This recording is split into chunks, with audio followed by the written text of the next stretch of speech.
The teleportarium chamber materialized around them in a flash of reality-tearing light. Superman's vision swam for a fraction of a second. The first time in years anything had disoriented him, even momentarily.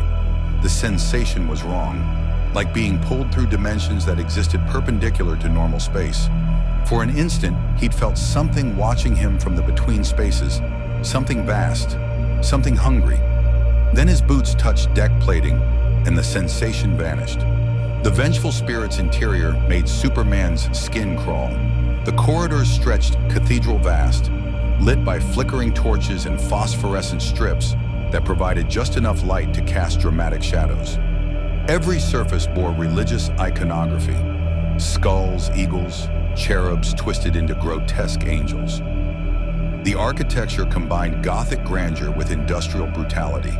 Flying buttresses supported massive blast doors.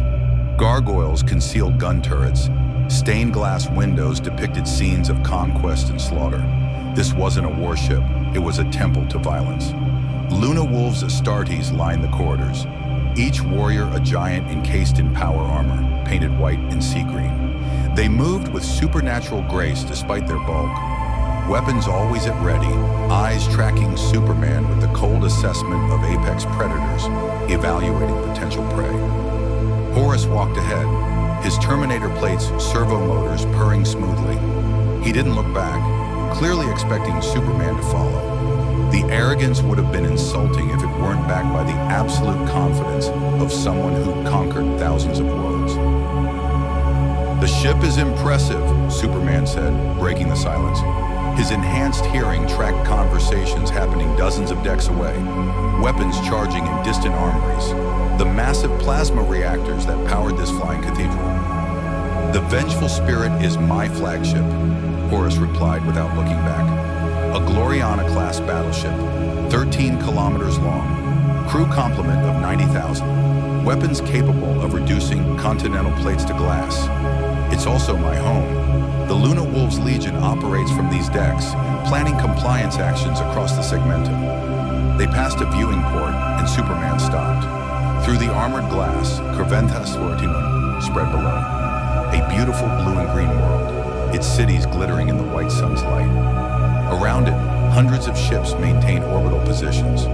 Not just warships, but massive transport vessels, each large enough to carry entire armies. "How many of those are there?" Superman asked quietly. "Compliance fleets?" Horus paused, finally turning to face him. "Thousands, operating simultaneously across the galaxy. The Great Crusade has been ongoing for 2 centuries. We've brought over 800,000 worlds into compliance. The Emperor's vision of a unified humanity is nearly realized." 800,000 worlds. Superman's mind struggled with the scale. Earth was just one planet, and protecting it demanded everything he had. But 800,000, and the worlds that refused compliance? Horus's expression didn't change. They learned the cost of refusal. Some species cannot be reasoned with, Kal-El. They must be removed. It's not cruelty, it's necessity. The galaxy is a hostile place. Mercy is a luxury only the strong can afford, and even then, only briefly. They continued walking, entering a massive lift platform. As it descended, Superman's super hearing tracked them, dropping hundreds of meters. Horus spoke again. "You're judging me," the War Master observed. "I can see it in your eyes. You think I'm a monster, a tyrant, someone who's lost sight of what's right in pursuit of what's effective. I think," Superman said carefully, "that you believe what you're doing is necessary.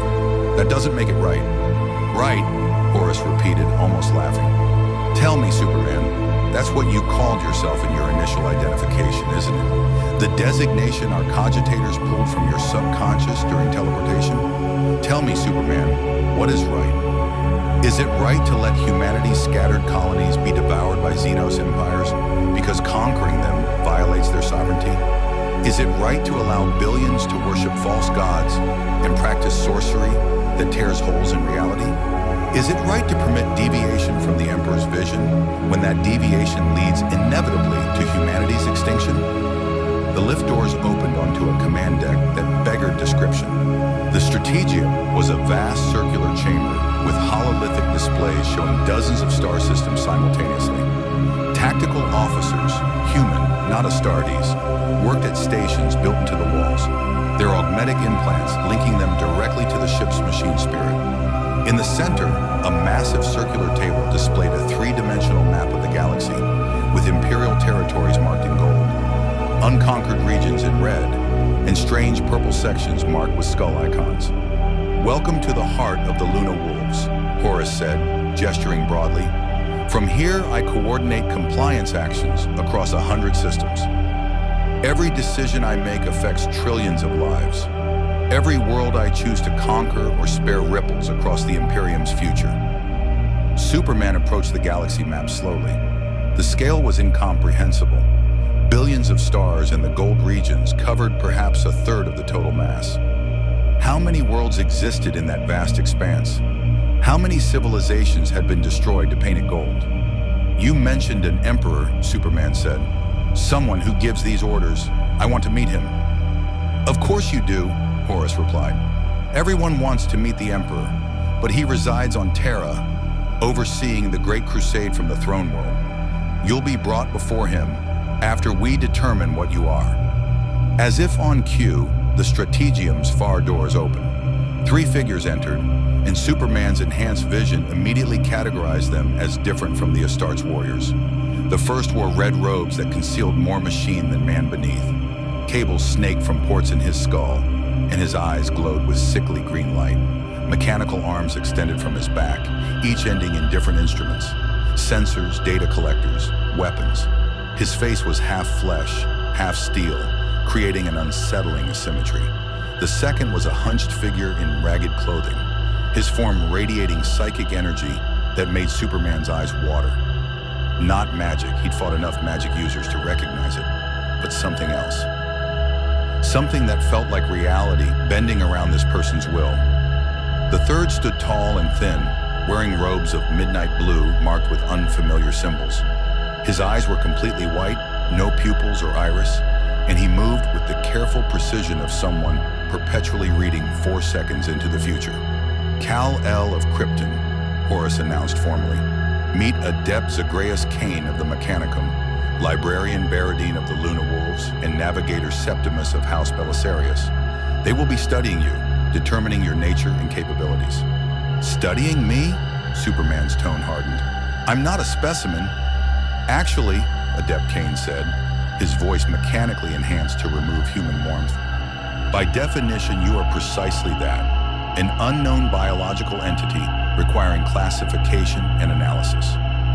The Mechanicum has protocols for such encounters. You will submit to examination or you will be dissected. The choice is yours, but the outcome is inevitable." Superman's eyes glowed red momentarily, heat vision charging reflexively. The temperature in the Strategium spiked 10 degrees. Every weapon in the room swiveled toward him. "Peace," Horus said, his voice carrying absolute authority. "Stand down." The weapons lowered slowly. The War Master approached Superman, moving close enough that anyone else would have felt threatened. "Control your anger, Kal-El. You're aboard my ship, surrounded by warriors who've conquered worlds. Your abilities are impressive. Our sensors confirm you could likely destroy this entire deck with minimal effort. But then what? You kill everyone here, fight your way through 90,000 crew members, and escape into a galaxy you don't understand. How does that help those people below?" Superman's eyes faded back to blue. Horus was right, and he hated it. "I'll submit to your examination," Superman said slowly, "but non-invasively. Scans, tests, whatever you need to determine I'm not a threat, but no dissection, no experiments. And when you're satisfied, we discuss how I can help and how you can help me find a way home." Adept Kane's mechanical appendages twitched with what might have been frustration. "Irregular. The optimal method of study requires vivisection to analyze cellular structure, organ function, and energy conversion." "No," Superman interrupted flatly. "Find another way." Horus studied the confrontation with obvious amusement. "Adept Kane, you have your parameters. Work within them. I want a full analysis within 6 hours." "Impossible," Kane protested. "A thorough biological workup requires days, possibly weeks." "Then perform an incomplete analysis," Horus said dismissively. "We're not cataloging a new species for the archives. We're determining threat assessment and potential utility. 6 hours adept. I'm sure even the Mechanicum can accomplish that. Kane's mechadendrites drooped slightly. Clearly the closest his augmented form could come to a defeated posture. As you command, War Master. The examination room was less medical facility and more industrial processing plant. Superman stood in the center of a circular chamber while arrays of sensors rotated around him, bathing him in light across every conceivable spectrum. Adept Kane worked at a console that looked like someone had combined a medieval church organ with alien technology, muttering in binary count that Superman's enhanced hearing picked up as part prayer, part calculation.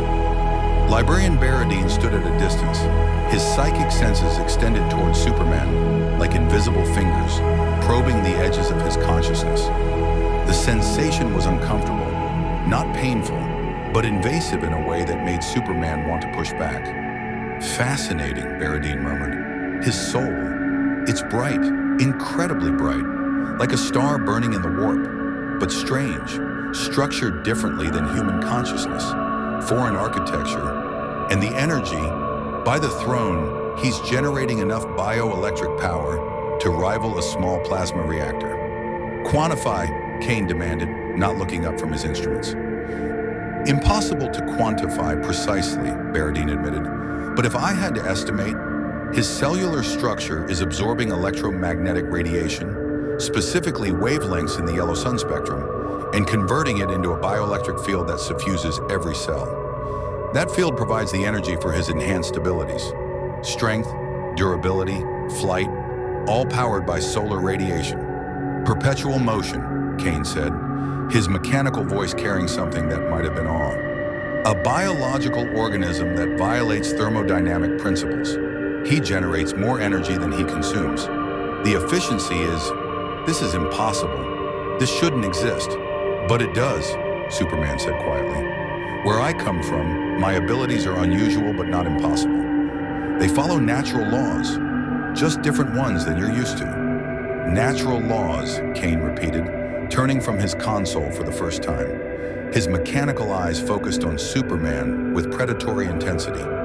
You represent a fundamental breakthrough in biological engineering. Your cellular structure could revolutionize the Imperium's augmentation programs. The Astartes gene seed could be enhanced.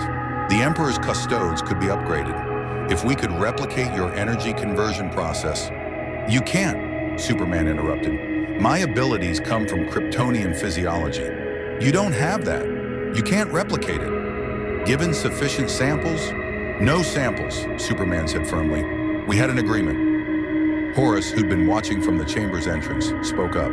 The Adept is merely thinking aloud. We honor our agreements, Kal-El. Though I suspect Kane would trade his favorite servo arm for a tissue sample. My second favorite servo arm, perhaps, Kane muttered, returning to his console. The readings are stable. Proceeding to stress testing, subject will demonstrate capabilities under controlled conditions. What followed was 2 hours of increasingly elaborate tests. Strength measurements. Superman stopped bothering to try his maximum after he casually lifted a weight that registered as 200 metric tons and barely felt resistance. Speed tests showed he could accelerate to hypersonic velocities in atmosphere without creating sonic booms, somehow displacing air rather than forcing through it. Durability testing involved progressively more powerful weapons firing at him. Kinetic rounds, plasma bolts, laser batteries. Everything bounced off or vaporized on contact with his skin. His cellular structure generates a bioelectric field that extends approximately 3 millimeters from his body, Kane narrated into his data recorder. This field appears to provide the primary defensive mechanism, dispersing kinetic impact and thermal energy before it reaches the physical form. Secondary defense is cellular density. His atomic structure is compressed far beyond human norms. Individual cells are approximately 40% smaller, but 160% more massive. This creates tissue density that approaches ceramite. Ceramite, Superman asked. The material we use for Astartes power armor, Horus explained. Incredibly durable, nearly impossible to penetrate without specialized weaponry. Your skin is tougher than most armor plating. The final test was sensory capability. Superman demonstrated vision across the electromagnetic spectrum, hearing that could track conversations in the ship's lower decks, and olfactory senses that detected individual chemical compounds at parts per billion concentrations. He's a living weapons platform, Baradine observed. Sensor suite, combat capabilities, mobility system, all integrated into a humanoid biological package that requires no mechanical support. It's elegant. It's terrifying, Horus corrected, but his tone suggested admiration rather than fear. One individual with this power level could conquer worlds single-handedly. The strategic implications are staggering, which is why, Kane added, the Imperium must either control this entity or destroy it. Allowing such power to operate independently is unacceptable risk. Superman had been standing passively through the examinations, allowing the tests, cooperating with every request. But at Kane's words, his posture shifted subtly. No longer passive, coiled. "I'm not a weapon to be controlled," Superman said quietly. "Everything is a weapon," Horus replied, approaching slowly. "The only question is who wields it. You want to help people, Kal-El? The Imperium has trillions who need protection. You want to fight evil? We face enemies that make your worst nightmares look like pleasant dreams. You want purpose? I can give you a purpose that spans galaxies." "Join you," Superman said. It wasn't a question. "Not join," Horus corrected. "Serve. There's a difference. The Imperium isn't a collaboration of equals. It's a hierarchy with the Emperor at the apex, his Primarchs below him, the Astartes legions below us, and everyone else supporting our crusade. You would be an auxiliary, a specialist asset deployed where your unique capabilities provide maximum value. And if I refuse?" Horus was silent for a long moment. When he spoke, his voice carried genuine regret. "Then you're a threat, an uncontrolled power source in a galaxy where power determines survival. I would have no choice but to neutralize you. It would take significant resources, possibly an entire Legion deployment, but it could be done. You're powerful, Kal-El, but you're not invincible. The Imperium has weapons you can't imagine. Vortex grenades that tear holes into the warp. Virus bombs that consume all life on planetary scales. Cyclonic torpedoes that crack tectonic plates. And those are just our conventional options." Superman met Horus's gaze evenly. "You'd kill billions to stop one person?" "I've killed billions for less," Horus replied without hesitation. "Compliance is mandatory, Kal-El, for everyone, including you." The strategium fell silent except for the hum of machinery and the distant rumble of plasma drives. Superman stood perfectly still, processing everything he'd learned in the past hours. This Imperium, this great crusade, was everything he'd fought against on Earth. Fascism, militarism, genocide dressed up as necessity. Every instinct screamed at him to resist, to fight, to tear this whole structure down. But he was one person in a galaxy of trillions, and despite their brutality, these people genuinely believed they were protecting humanity from extinction. Maybe they were right. Maybe the galaxy was so hostile that only absolute force could ensure survival. Or maybe they'd become monsters so gradually they'd forgotten what humanity meant. "I need time," Superman said finally. "Time to see this Imperium of yours, to understand what you're fighting, why you fight the way you do. Then I'll make my decision." Horus smiled, genuine pleasure lighting his perfect features. "A reasonable request, and fortunately, I'm traveling to Terra within the week. The Emperor summons all his sons for a council of Primarchs. It will be the first time all 20 of us have gathered since the crusade began. You'll accompany me. You'll see Terra, meet the Emperor, witness the full scope of humanity's empire. Then you'll understand what we're fighting for. And if I still refuse, then we'll deal with that problem when it arises," Horus said. "But I suspect once you see what's at stake, once you witness the horrors that lurk beyond the Imperium's borders, you'll realize that we're not the monsters. We're the only thing standing between humanity and extinction." Horus turned, gesturing for Superman to follow. As they left the examination chamber, Adept Kane called out behind them. "War Master, The readings. I need more time to analyze. Send your report to Terra, Horus replied without breaking stride. The Emperor will want to see it personally. As they walked through the Vengeful Spirits corridors, Superman noticed the crew's reactions to his presence. Fear, curiosity, hunger. The Space Marines regarded him with assessment, calculating threat levels, identifying weaknesses. The human crew looked at him with something approaching religious awe. They think you're a miracle, Horus observed, following Superman's gaze. A sign from the Emperor. The Lectitio Divinitatis cult has been spreading through the Imperium, despite my father's objections.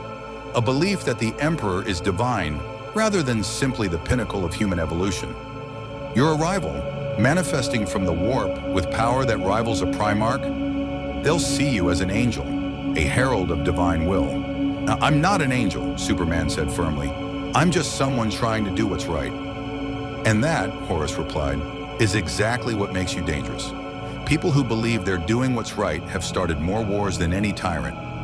At least tyrants are honest about their Continue 543 P missions. Idealists? They'll burn galaxies and call it justice. Before Superman could respond, the corridor ahead erupted in chaos. Alarm klaxons wailed, red emergency lighting replaced the normal illumination, and Vox speakers crackled with urgent transmissions. Bridge to War Master, a voice cut through the noise. We have a situation. Corvinthos Lartunis is under attack. Horus's expression shifted instantly, from philosophical discussion to tactical command. Specify threat. Unknown Xenos vessels materializing in system. Configuration matches no known database entries. They're firing on the planet, civilian population centers. War Master, they're targeting the cities we just agreed to protect. Superman was already moving, sprinting toward the teleportarium at speeds that left human observers seeing only a blur. Horus matched his pace, Terminator armor's servo motors screaming as he pushed them beyond safety parameters. How many ships? Horus demanded. 3 capital-class vessels, dozens of smaller craft. Energy signatures are off the scale. Whatever they are, they're not human. They reached the teleportarium, where Terminators were already forming up, weapons charged and ready. Superman didn't wait for coordination or tactics. He simply focused on the coordinates he'd memorized, the exact position above Corvinthos Ointant, where he'd first arrived. I'm going down there, Superman said. Without support? Horus shook his head. Tactical suicide. We don't know what we're facing. I know what's happening, Superman replied, eyes already glowing with heat vision. Innocent people are dying while we discuss strategy. That's all I need to know. And before anyone could stop him, Superman crashed through the Vengeful Spirit's armored hull, tearing a perfectly Superman-shaped hole in ceramite plating, and rocketed toward the planet below at speeds that turned the void of space into a blur of stars. Horus watched him go, a smile playing at his lips. Fascinating, the War Master murmured. Adept Cain was wrong. He's not a weapon to be controlled. Then what is he, my War Master? Abaddon asked, moving to his Gene Father's side. Horus turned from the torn hull, already calculating, already planning. He's a test. Let's see if he survives it. Terra, the throne world, cradle of humanity, seat of the Imperium. Superman had seen many wonders across the galaxy. Alien worlds of impossible beauty, cosmic phenomena that defied description, civilizations that had endured for millennia. But nothing had prepared him for humanity's birth world in the 31st millennium. The planet was a fortress. From orbit, Terra was barely recognizable as a living world. Continents had been transformed into hive sprawls that stretched from pole to pole, massive arcologies rising hundreds of kilometers into the thin atmosphere. The oceans had been reduced to small seas, their water harvested to fuel the endless thirst of 50 billion inhabitants. Mountain ranges had been carved into fortifications, deserts covered in solar collection arrays that powered planetary defenses. And dominating it all, the Imperial Palace. It covered the entire Himalayan mountain range, an edifice so vast it could be seen from orbit without magnification. Golden spires reached toward the void, each taller than any structure that had existed in Superman's era. The architecture was impossible. Gothic majesty combined with technological marvel, buildings that seemed to defy gravity itself, held aloft by ancient technologies that predated the Imperium. Superman floated beside the vengeful spirit's observation deck, his cape snapping in the solar winds, staring at humanity's throne in stunned silence. The journey from Corvinthas to Terra had taken 3 weeks of warp travel, 3 weeks that felt like 3 months to Superman's subjective experience. The warp was wrong, deeply, fundamentally wrong. Even inside the ship's Geller field, which protected them from the dimension's worst effects, Superman could feel something pressing against reality. Watching, hungry. Horus had explained it clinically.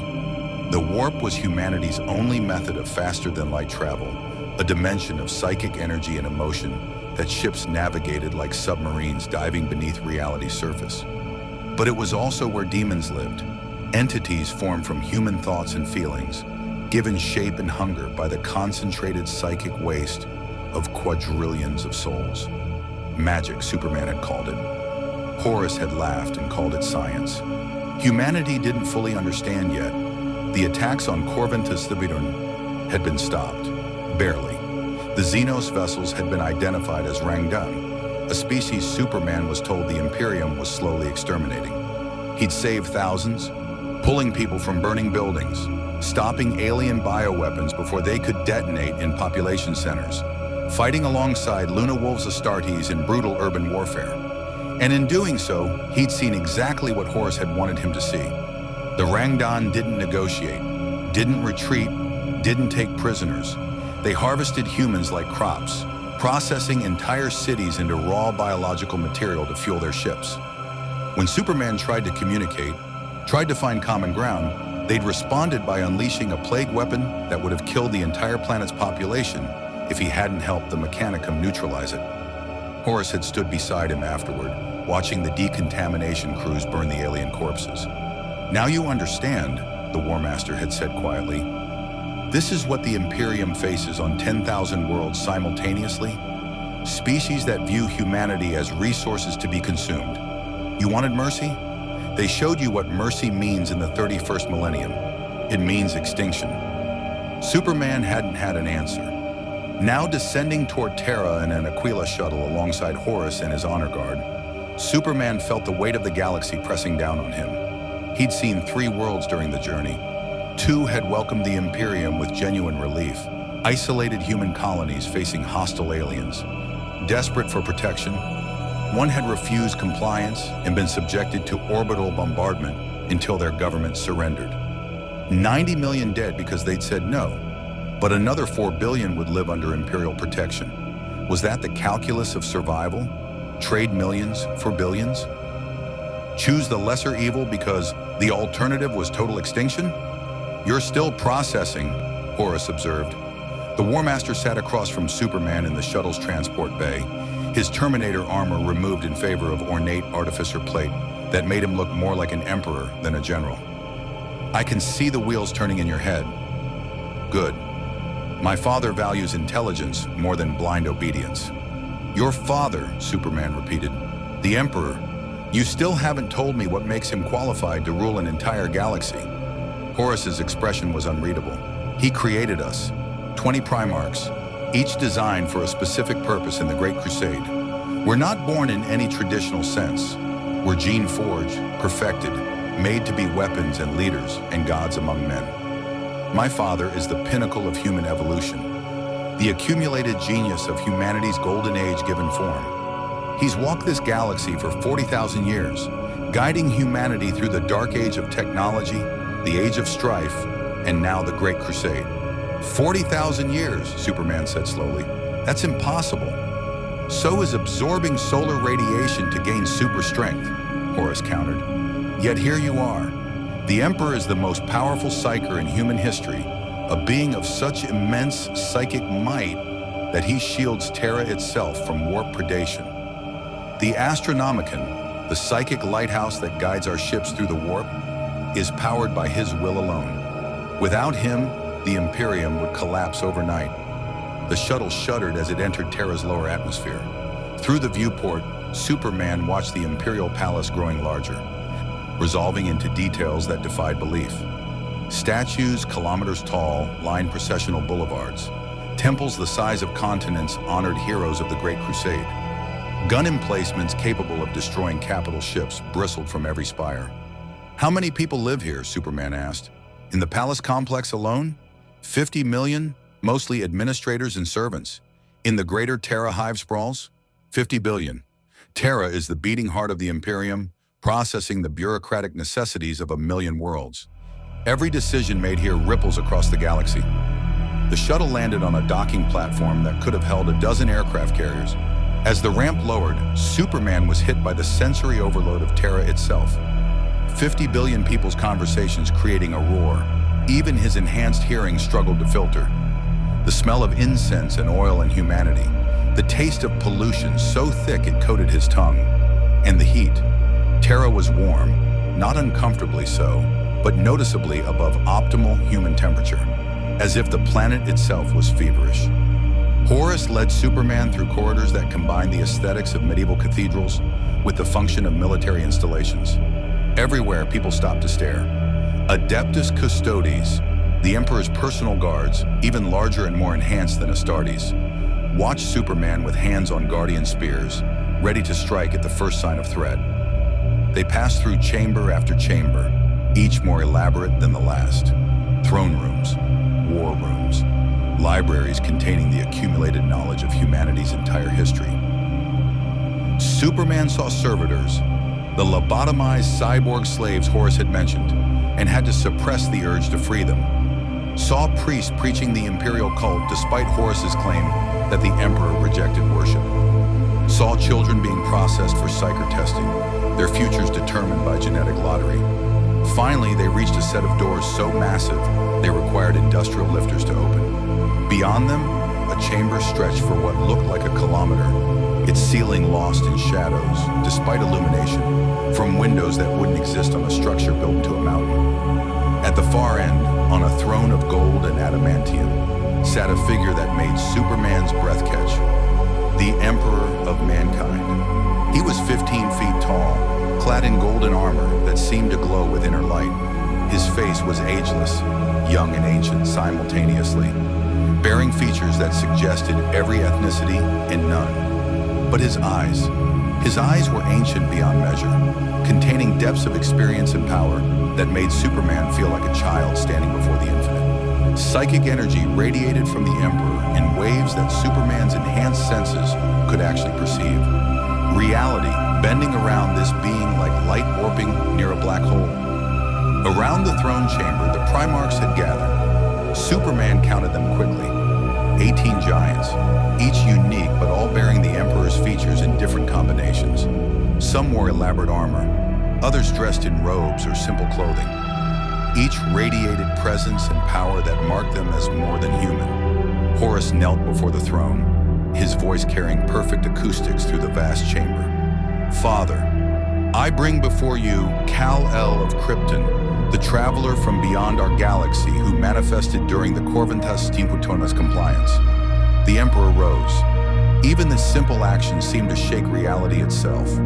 He descended the steps from his throne, and Superman found himself fighting the urge to kneel.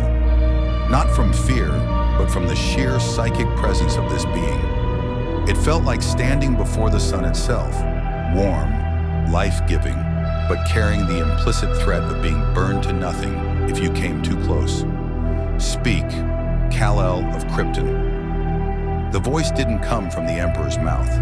It manifested directly in Superman's mind, bypassing his ears entirely, resonating in every cell of his body with authority that could not be denied.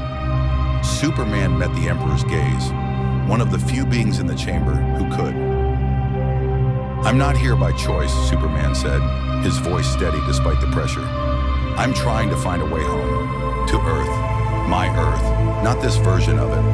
I'm not a threat to your Imperium. I just want to go home." The Emperor studied him for a long moment. Then, to Superman's shock, he smiled. It was a human expression on a godlike face, creating cognitive dissonance that made Superman's head hurt. "You speak truth, but not complete truth. You are not a threat yet, but you could be." Your power is considerable. Your intentions are honorable. But intentions shift with time and circumstance. What I see when I look at you is potential for great good or terrible harm. I'm not your weapon, Superman said firmly. No, you are not, but you are also not neutral. You have already influenced my Imperium simply by existing. My son's report that soldiers who witnessed your heroism on Corventas Lunas have begun referring to you as the Star Angel, that you glow with the Emperor's light, that your arrival is a sign of divine favor. The Emperor's expression hardened slightly. I do not encourage such superstition. I am not a god. But humanity craves gods, and in their weakness, they will worship anything sufficiently powerful. Your presence undermines the imperial truth, the philosophy that humanity must abandon faith and embrace reason. Then let me leave, Superman said. Help me find a way back to my universe, and I'll be gone. No threat, no influence, no problem. One of the Primarchs stepped forward, a giant with pale skin and dark wings extending from his armor. His voice was soft but carried perfectly. Father, if I may, the warp breach that brought him here was unprecedented.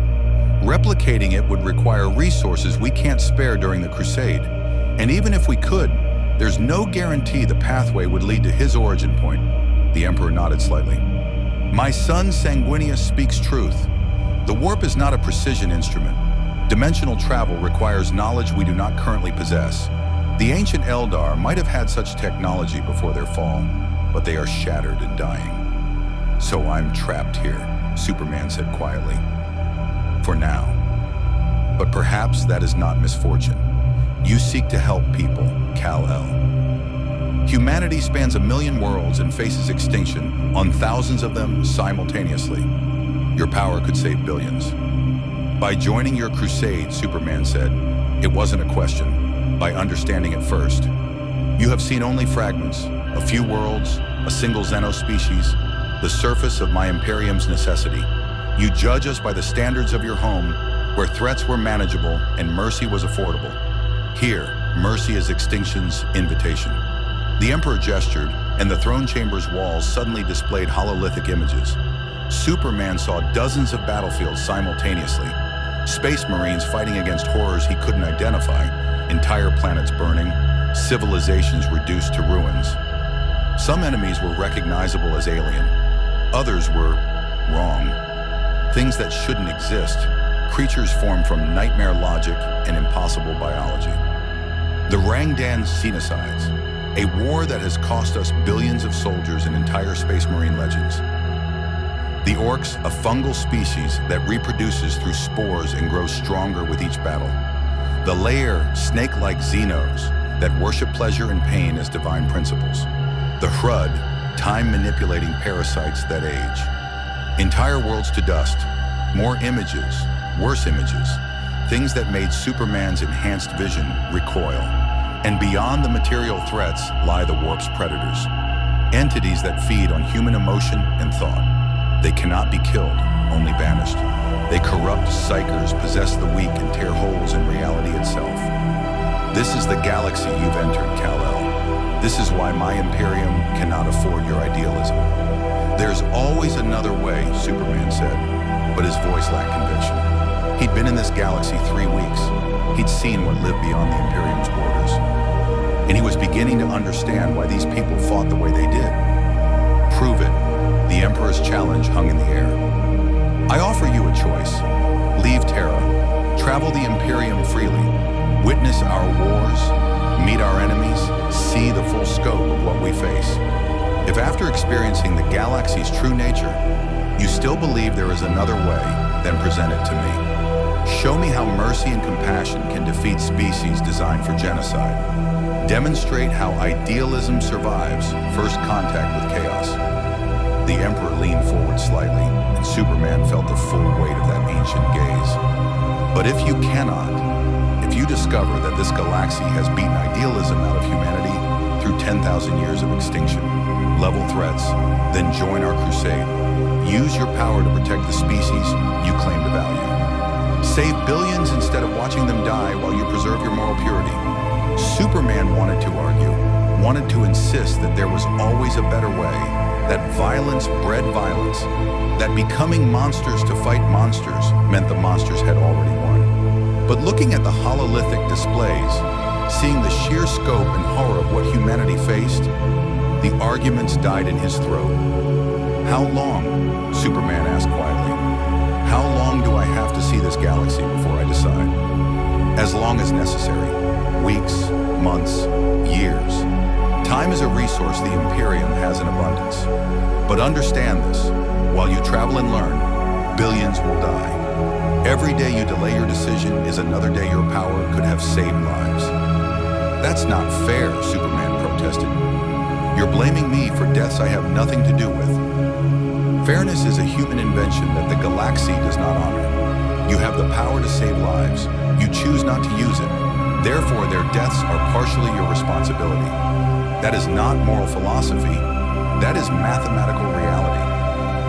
One of the Primarchs laughed, a harsh sound. The giant wore armor of midnight blue marked with lightning bolts, and his face showed bitter amusement. "He's not wrong, stranger," the Primarch said. "Welcome to the grimdark future, where every choice has blood on it, and inaction is still a choice." "Conrad," the Emperor said sharply, "control yourself." The Primarch, Conrad, bowed mockingly, but fell silent. Superman took a deep breath, trying to process everything. He was trapped in a universe where his ideals were seen as weakness, where mercy was extinction, where the choice was between becoming a weapon for fascism or watching innocent people die. "I'll do it," Superman said finally. "I'll see your galaxy, learn what you're fighting, and if I find another way, if I can prove that there's a better path, will you listen?" "I will listen. But I have walked this galaxy for 40 millennia, Kal-El. I have seen every alternative to the Imperium's methods. I have watched them all fail. You will not find a better way because no better way exists, but I will allow you to discover that truth yourself." The Emperor gestured, and Horus stepped forward. "My son will continue your education. He is the War Master, commander of the Great Crusade in my stead. He will show you the Imperium's wars, its enemies, its necessity.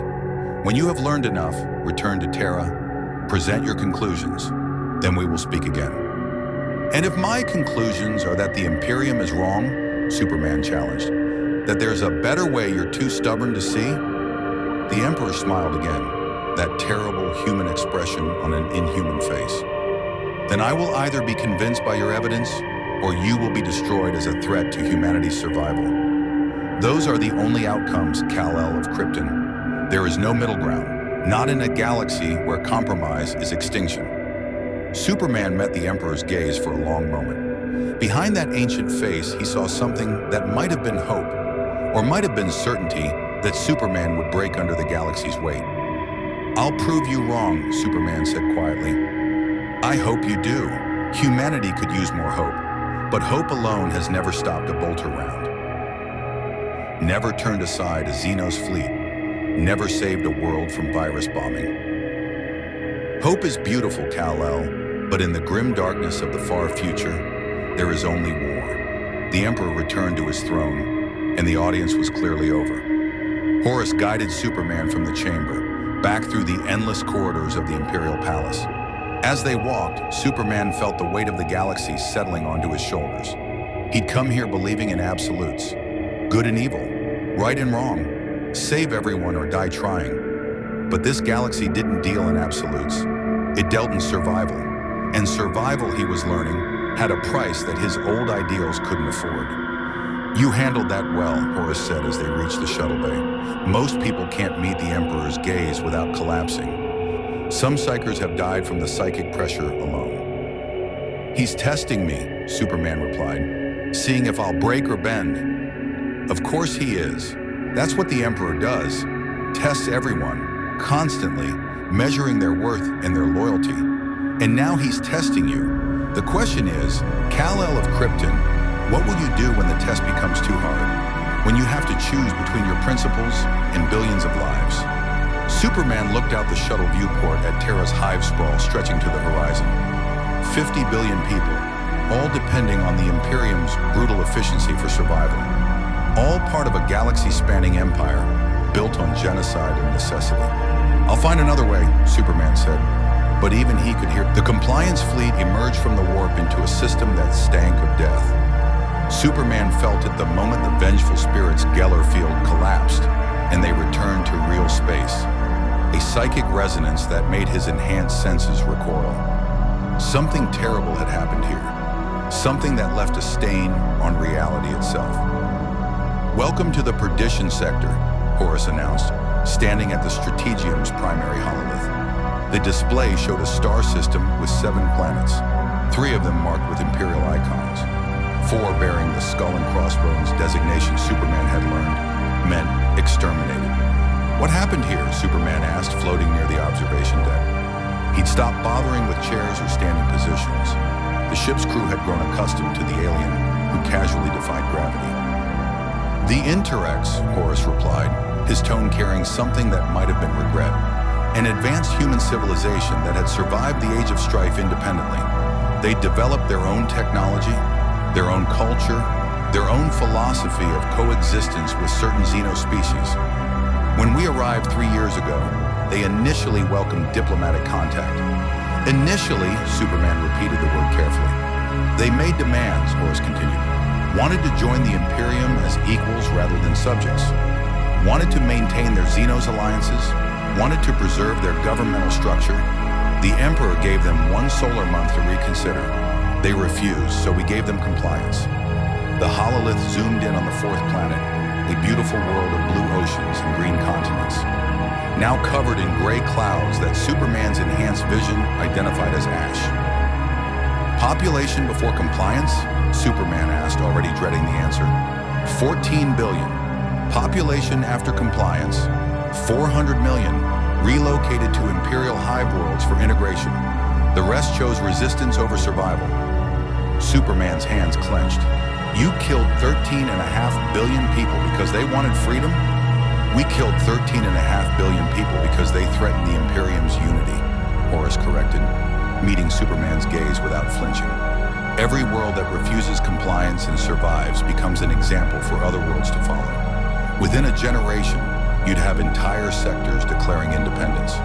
Within a century, the Imperium would fracture into 1,000 warring states, each too weak to defend against the Xenos hordes that wait beyond our borders. We maintain unity through absolute authority, Kal-El. Anything less is slow-motion suicide. There had to be another way," Superman insisted. "Negotiation, compromise, time for them to see the benefits." "Time is a luxury humanity doesn't have," Horus interrupted. His voice remained calm, patient, as if explaining basic mathematics to a child.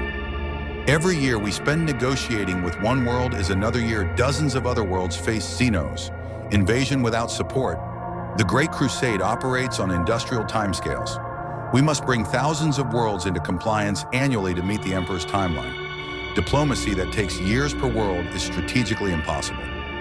Before Superman could respond, the Strategium's Vox speakers crackled to life.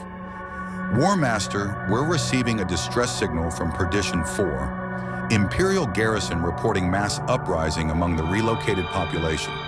Casualties mounting. They're requesting immediate reinforcement." Horus's expression didn't change. "How many garrison troops?" 5,000 Astra Militarum, 2 companies of Luna Wolves providing oversight. The uprising appears coordinated. They've seized armories and are using our own weapons against us. "Survivors among the 400 million?" Superman said quietly. "People who watched you destroy their civilization. Can you blame them for fighting back?" "I don't blame them," Horus replied. "I expect it. Humans are remarkably resilient, but expectation doesn't change necessity. The uprising must be crushed, the ringleaders executed, and order restored. The alternative is losing an entire world to insurgency, which encourages insurgency elsewhere." "Let me go down there," Superman said suddenly. "Alone. Let me try to talk to them. Convince them that fighting is pointless. Maybe I can end this without more killing." Horus studied him for a long moment. When he spoke, his voice carried challenge and curiosity in equal measure. "You want to negotiate with people who've lost everything? Who watch their families die in orbital bombardment? Who have nothing left to lose, and every reason to hate the Imperium with religious fervor?" You think words will stop them when they're already willing to die for revenge? I think, Superman said carefully, that giving them hope might accomplish what threats can't. They don't know me. I'm not part of the Imperium that destroyed their world. Maybe they'll listen to someone who isn't the enemy. Or they'll see you as another Imperial asset and kill you on principle, Horus countered. But very well, I'll give you 6 hours. Go to Perdition 4. Stop the uprising using your methods. No killing, since that's your preference. If you succeed, you'll have proven that mercy works in this galaxy. If you fail, Horus didn't need to finish the sentence. They both knew what failure meant. Superman descended through Perdition 4's atmosphere, seeing the scars of compliance everywhere. Entire continents were blackened wastelands where cities had once stood. The few remaining population centers were fortified hive complexes, clearly Imperial construction, massive, efficient, and utterly devoid of the artistic beauty the native architecture must have possessed. His super hearing picked up the battle before he saw it. The uprising was concentrated in Hive Secundus, a sprawling arcology that housed 50 million relocated survivors. The Imperial garrison had barricaded themselves in the upper levels, while insurgents controlled everything below. Gunfire echoed through hab blocks. People screamed, died. Superman landed in the central plaza, between the Imperial defensive lines and the advancing insurgents. Both sides stopped firing, stunned by his sudden appearance. He'd chosen his appearance carefully. No armor, no weapons, just the suit that had become his symbol. Blue, red, and gold against the gray ash that covered everything. A deliberate contrast to the Imperium's skull and eagle iconography. "Stop!" Superman's voice carried across the plaza, enhanced by his Kryptonian physiology to reach every ear in the hive. "Please, nobody else has to die today." A woman stepped forward from the insurgent lines. She was thin, starvation thin, bearing scars across her face that looked like she'd survived fire. Her eyes held the hollow look of someone who'd seen everything they loved reduced to ash. "Who are you?" she demanded, her voice cracking with exhaustion. "Another Imperial freak, here to tell us we should be grateful for survival?" "My name is Kal-El," Superman replied, lowering himself to ground level to meet her gaze as an equal. "I'm not Imperial. I'm someone who's trying to understand this galaxy. And right now I understand that you've lost everything. That the Imperium destroyed your world and your people. That you have every right to be angry." "Angry," she repeated, and then laughed, a terrible broken sound. "Angry? He thinks we're angry." She turned to her fellow insurgents. "The alien thinks 13 billion deaths make us angry." "I know words aren't enough," Superman continued. "I know nothing I say can bring back what you've lost. But fighting the garrison won't bring them back either. It'll just add more names to the death toll. More families destroyed. More children orphaned. Is that what you want?" "What we want," another insurgent shouted from the crowd, "is revenge. The Imperium burns our world and expects us to bow. To serve? We'd rather die fighting than live as slaves." The crowd roared agreement, weapons raised. Superman saw the calculation in their eyes. They knew they'd die if they attacked him, but they didn't care. They'd already lost everything that made life worth living. "Then let me offer you another option," Superman said, his voice cutting through the noise. "Give me a chance to speak to the Imperium's leaders, to advocate for you, to try and get you better treatment, more resources, a voice in your own governance. I can't undo what happened, but maybe I can make the future less terrible." The woman who'd spoken first approached him slowly, stopping just outside arm's reach. Up close, Superman could see she was younger than he'd thought, maybe 25, though trauma had aged her features decades. "You want to help us?" she asked quietly. "Then kill them." She pointed toward the Imperial lines. "Kill the soldiers who carried out the compliance. Kill the officers who gave the orders. Kill the War Master who commanded the fleet. Give us justice, alien. That's the only help we want." Superman shook his head slowly. "I don't kill, ever, even people who deserve it." "Then you're useless to us," she replied. "The Imperium only understands violence. The only language they speak is death. You want to help? Learn their language or get out of our way." She raised her weapon, a laser gun stamped with Imperial icons, stolen from the garrison armory. Around her, hundreds of others did the same. They knew Superman could stop them, knew he was faster, stronger, more durable than anything they'd ever faced. They simply didn't care. "Please," Superman said, desperation creeping into his voice. "Don't make me..." The first shot took him in the chest. The laser bolt vaporized against his bioelectric field, harmless as sunlight. But the symbolism was clear. Then they all opened fire. Last bolts, stub rounds, improvised explosives. Everything the insurgents had salvaged from Imperial armories. It was suicide and they knew it. But they fired anyway, pouring everything they had into the alien who'd offered them hope instead of justice. Superman stood in the center of the firestorm, weapons fire washing over him harmlessly, his cape whipping in the superheated air. He could end this, could use super speed to disarm every insurgent in seconds, could destroy their weapons, neutralize the threat, save Imperial lives. But then what? They'd be prisoners of the Imperium that had murdered their civilization. They'd live as conquered people, their culture erased, their history rewritten to glorify compliance. They'd die slowly instead of quickly, which was mercy only by the cruelest definition. The woman who'd spoken approached through the gunfire, still firing, tears streaming down her soot-stained face. "Kill us," she screamed.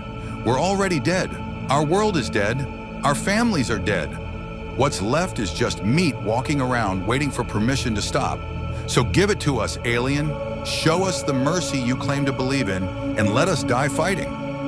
Superman's heat vision charged reflexively, red glow building in his eyes as power gathered.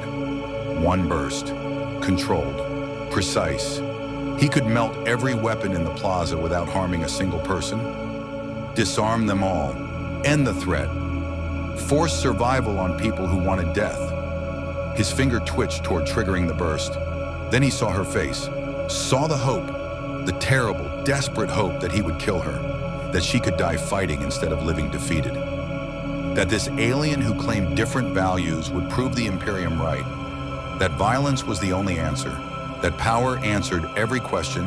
That mercy was just another word for cruelty delayed. Superman's heat vision faded. He lowered himself to his knees, hands raised, and let them shoot him. The gunfire continued for nearly a minute. Every weapon in the insurgents' arsenal emptied at point-blank range against an alien who refused to fight back. Laser gun power packs depleted. Stub rounds ran dry. Improvised explosives detonated harmlessly against invulnerable skin. Finally, silence fell. The insurgents stood panting, exhausted, weapons empty, facing an alien who knelt before them completely unharmed. The woman collapsed, her laser gun clattering from nerveless fingers. "Why won't you just end this?" she whispered. "Because you're right," Superman replied quietly. "The Imperium did this to you. They destroyed your world, murdered your people, and expected you to be grateful for survival. That's monstrous. That's evil. And I won't become part of that system by killing you for resisting it." He rose slowly, making no threatening movements. "But I also can't let you die pointlessly. You want justice? Then survive. Live long enough to tell your story. Make sure the galaxy remembers what happened to the Enterics. Don't let the Imperium erase you from history by dying here in a hive complex nobody will remember. That's not justice. That's letting them win completely." "They've already won," another insurgent said bitterly. "Look around. We're beaten, scattered across Imperial hive worlds. In a generation, our children will think of themselves as Imperial citizens. In 2 generations, the Enterics will be a footnote in history files nobody reads. We're already ghosts. Then haunt them," Superman replied. "Live. Remember. Teach your children to remember. Keep your culture alive in whispers and stories and small acts of defiance. That's harder than dying, I know. But it's also more dangerous to the Imperium than any armed uprising. They can kill rebels. They can't kill memory." The plaza remained silent for a long moment. Then behind Superman, armored boots approached. He turned to see Captain Abaddon leading a full company of Luna Wolf's Terminators, weapons trained on the insurgents. "Stand down," Abaddon commanded. You have 30 seconds to drop your weapons before we open fire. Captain, Superman said, moving to block the firing line, these people have already surrendered. The uprising is over. They attacked Imperial garrison forces, Abaddon replied flatly. The punishment for insurrection is execution. Move aside, alien. This doesn't concern you. It concerns me when you're about to murder people who've stopped fighting. Abaddon's finger moved toward his weapon's trigger. The War Master gave you 6 hours to resolve this situation. You've had 4. Your solution was to let insurgents exhaust their ammunition shooting you, then tell them to preserve their culture through storytelling. That's not resolution, that's postponement. These people remain threats to Imperial order. Therefore they die. Superman didn't move from the firing line. Then you'll have to go through me. For 10 seconds, the plaza balanced on the edge of violence. Luna Wolf's Terminators targeting an invulnerable alien, insurgents waiting to die, Superman caught between his principles and the Imperium's brutal calculus. Then Horus's voice crackled through the Vox speakers. Abaddon, stand down. The first captain hesitated, then lowered his weapon. War Master? The alien's experiment isn't finished. Let it play out. Besides, and Superman could hear grim amusement in Horus's tone, he's proven something valuable, that his idealism has limits, that when forced to choose between his principles and practical results, he'll choose paralysis. That's useful intelligence. Abaddon withdrew reluctantly, his Terminators following. The insurgents remained in the plaza, surrounded by their empty weapons, facing an alien who tried to save them and failed. The woman looked up at Superman, her expression unreadable. You didn't save us, she said quietly. You just prolonged our suffering. We'll be executed eventually, probably publicly, to discourage future uprisings. All you did was give us a few more days to remember everything we've lost. Maybe, Superman admitted, or maybe you'll use those days to find another way, to plan, to organize, to survive long enough to matter. I don't know, but I do know that dead people can't fight back. Living people can, even if it takes generations. He rose into the air, preparing to return to the vengeful spirit. I'll advocate for you, Superman promised. I'll tell the Emperor what happened here. Maybe it won't change anything. Probably it won't, but I'll try. That's all I can offer. Trying, the woman repeated. In the grim darkness of the far future, trying isn't enough. But thank you for not killing us, for seeing us as people instead of threats. That's more than the Imperium has ever given us. Superman flew back toward orbit, leaving the insurgents in the plaza. Below, he heard Abaddon's forces moving in, herding the prisoners toward detention blocks. His super hearing picked up the first captain's voice on the command box. All insurgents to be processed for penal legion conscription. They want to fight?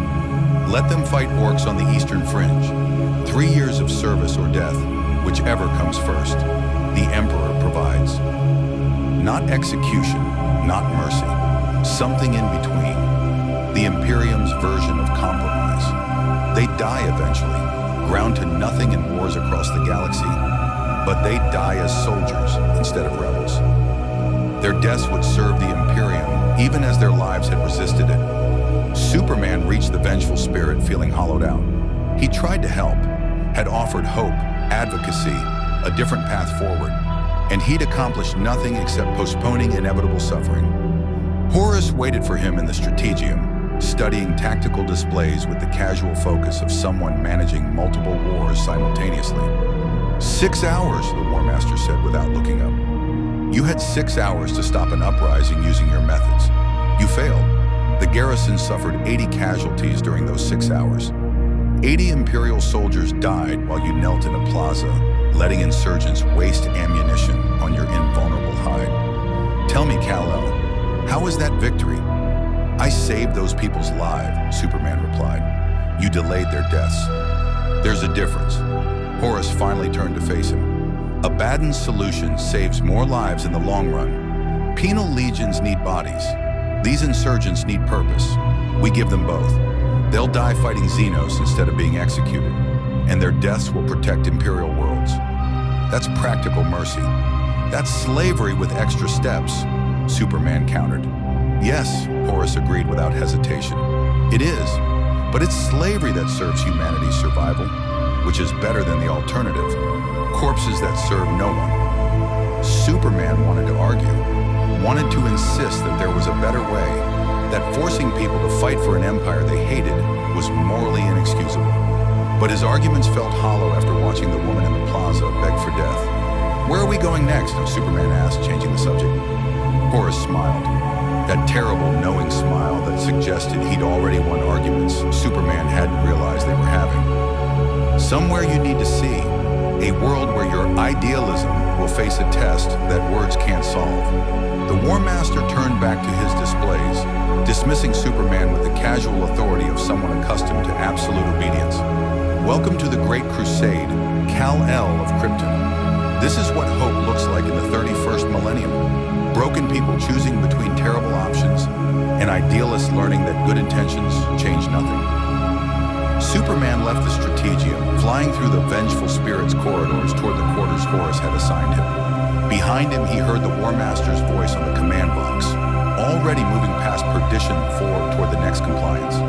The next world, the next war. And Superman realized with growing horror that Horus was right. In a galaxy where billions died daily, individual lives stopped mattering.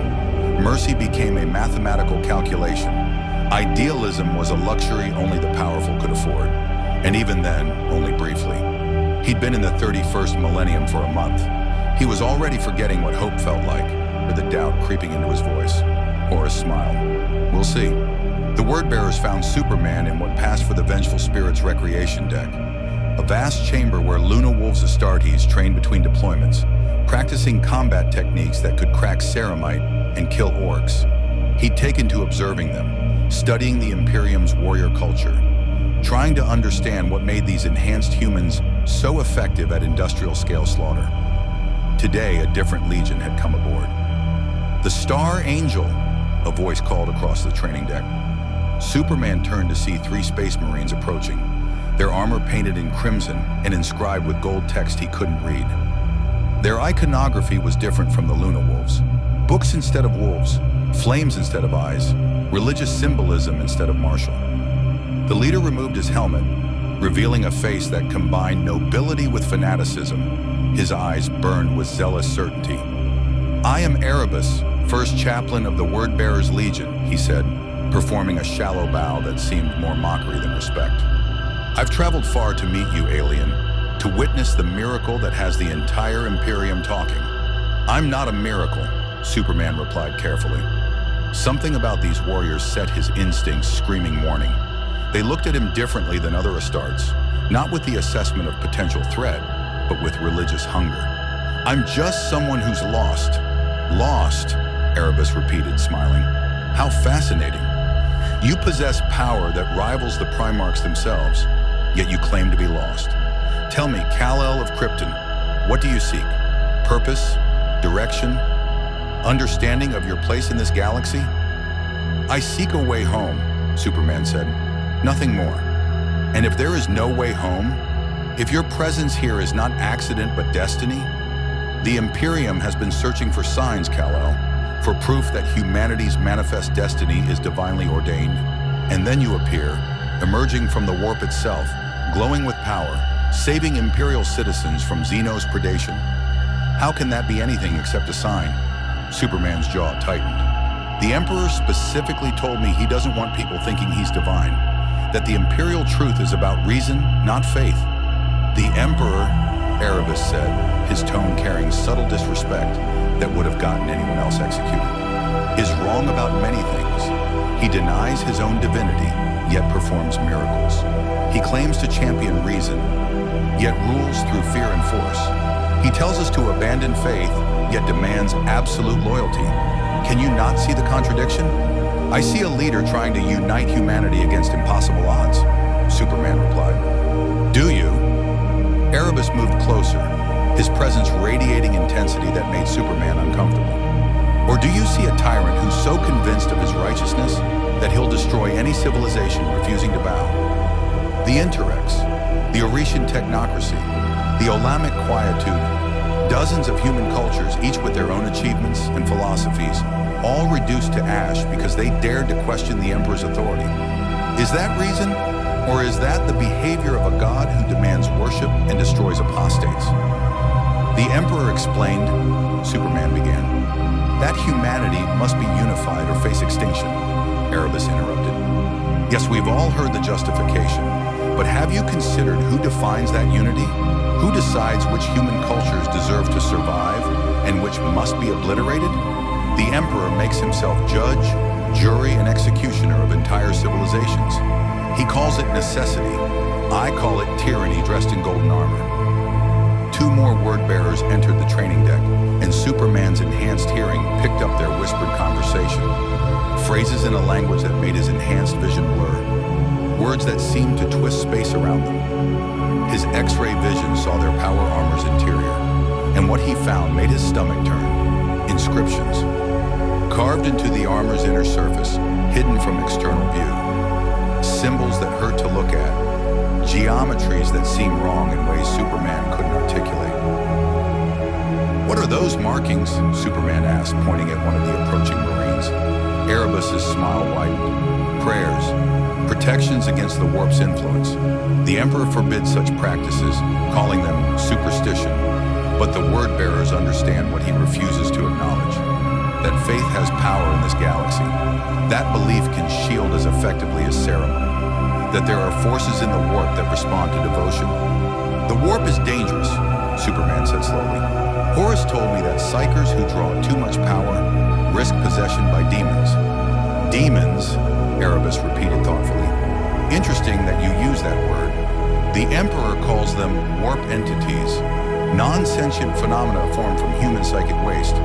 But you, coming from outside this galaxy, you instinctively recognize them for what they are. Intelligences from beyond. Beings of spirit given form by emotion. Some might call them evil.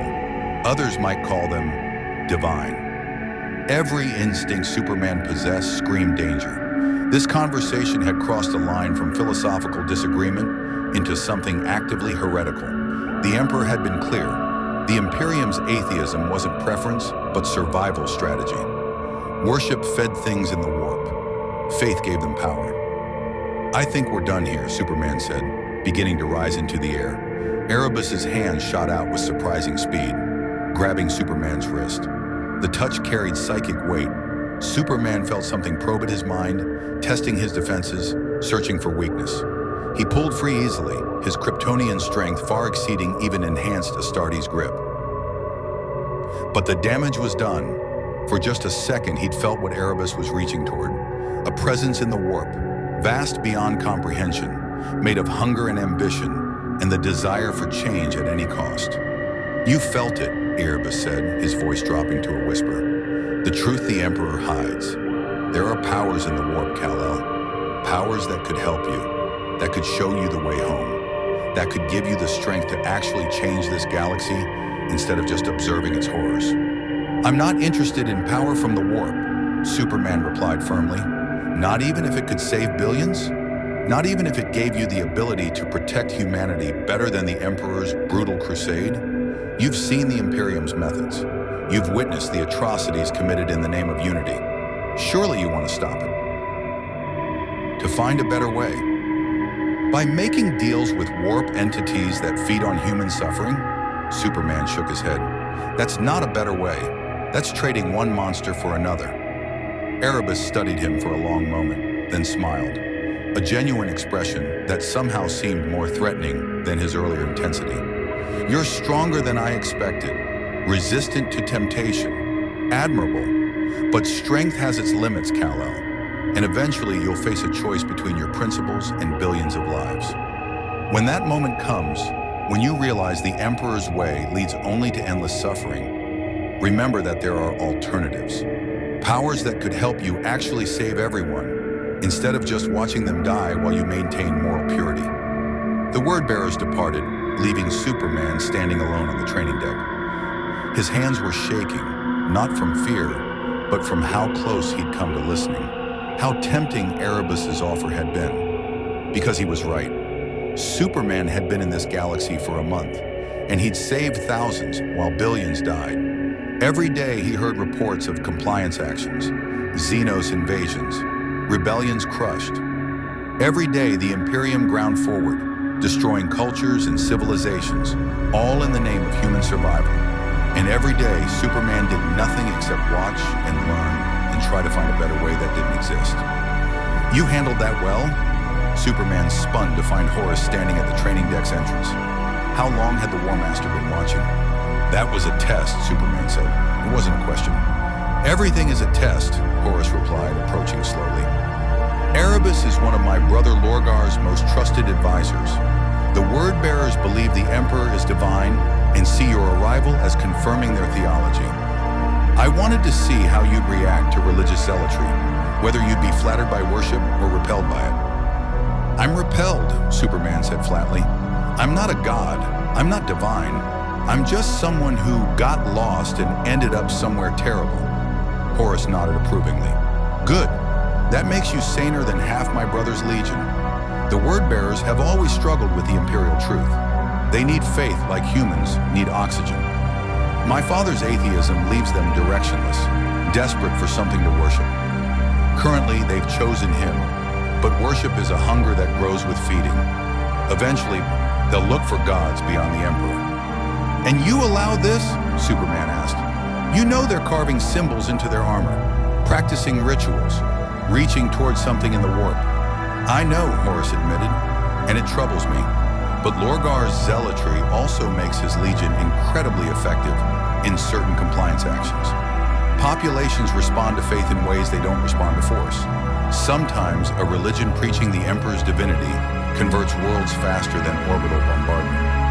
It's a tool, Kal-El. Dangerous, yes, but all effective tools carry danger. They stood in silence for a moment, watching Luna Wolves training, warriors who'd never questioned their purpose, who served the Emperor with absolute conviction that their brutality was necessary. The woman on Perdition 4 called me useless, Superman said quietly. Said trying wasn't enough, that the only language the Imperium understands is violence. Was she right? Yes, Horus replied without hesitation. And no, violence is humanity's primary language in this era, because violence is what our enemies speak. The orcs? They literally cannot conceive of peace. Their biology compels them to fight. The Rangdan, they view humans as raw material for biomechanical processing. The Lair, they torture humanity for artistic expression. How do you negotiate with species for whom mercy is incomprehensible? But humans aren't those species, Superman countered. The Interrex were human. The woman on Perdition the Ford was human. They could have been reasoned with if the Imperium had tried. Could they? Horus challenged. The Interrex allied with Xenos races the Imperium had identified as existential threats, allowed alien advisors into their government. Within a generation, they'd have been so contaminated by Xenos influence that they'd stop being functionally human. Allowing that to stand risked creating a precedent that Xenos cooperation was acceptable, that humanity could share the galaxy instead of dominating it. That precedent would have killed trillions. You don't know that, Superman protested. I know exactly that, Horus replied, his voice hardening, because I've seen what happens when humanity shows mercy to Xenos breeds. The Diasporex fleet, humans and Xenos living together peacefully, they claimed. We allowed them to continue their coexistence for 3 years while we observed. Within that time, the Xenos components gradually took control of their leadership. Human crew members began adopting Xenos customs, Xenos biology, Xenos genetics. By the end, they were barely human anymore. We were forced to exterminate the entire fleet, humans and Xenos together, because the contamination was too thorough to reverse. Horus moved to the training deck's observation window, looking out at the stars. You want to believe there's a better way, Kal-El. I understand that. I even admire it. But your hope is based on a universe that doesn't exist. You come from a place where different species could coexist, where mercy was rewarded instead of exploited, where idealism had practical value. This galaxy is not that place. This galaxy devours idealists. It breaks hope. It punishes mercy. The only philosophy that functions here is absolute strength in service of human survival. Anything less is extinction waiting to happen, Superman wanted to argue. But every experience in the 31st millennium supported Horus's position. Every world he'd visited, every enemy he'd faced, every choice he'd been forced to make. The Imperium was monstrous, but maybe this galaxy required monsters to survive it. "I'm still looking for another way," Superman said, but his voice lacked conviction. "I know," Horus replied gently, "and I hope you find it, because humanity could use a better way. But I've been fighting this crusade for 2 centuries, Kal-El. I've conquered 10,000 worlds. I've negotiated with 1,000 alien species. I've tried every alternative to force that exists, and every single one failed eventually. Violence is our lingua franca, not because we chose it, but because the galaxy gave us no other option." An alert chimed on Horus's Vox bead. He listened for a moment, then smiled, a predatory expression. "Perfect timing. We're approaching the Perdita system. There's something there you need to see. Something that will help you understand why the Imperium makes the choices it does." "What is it?" Superman asked. "A world being invaded by the Lair," Horus replied. "Snake-like Xenos that worship sensation, pleasure and pain, beauty and horror, all experiences pursued to their ultimate extremes. They're attacking an Imperial hive world. 14 billion civilians, mostly undefended, except for a token garrison. The Lair will torture them for weeks before killing them, because the extended suffering creates better art." Horus turned from the window, meeting Superman's gaze. "Here's your chance to prove there's another way. We're 8 hours from the system. The Lair fleet is already in orbit. By the time we arrive, billions will be suffering. You can either help us exterminate the Xenos quickly and save the remaining population, or you can try negotiating with species that view human suffering as aesthetic achievement. Choose wisely, Kal-El, because those billions don't have time for idealism." Superman felt ice form in his chest. This was it, the test he'd been avoiding. Not a compliance action against humans who'd refused unity, but a genuine rescue operation against aliens who existed to torture humanity. Could he find a peaceful solution to species that weaponized suffering? Could his ideals function against enemies who'd never heard of mercy? Or would he finally have to compromise, fight the Imperium's way, kill without hesitation, become the weapon Horus wanted him to be? "I'll try," Superman said quietly. "I know you will," Horus replied. "That's what makes you interesting.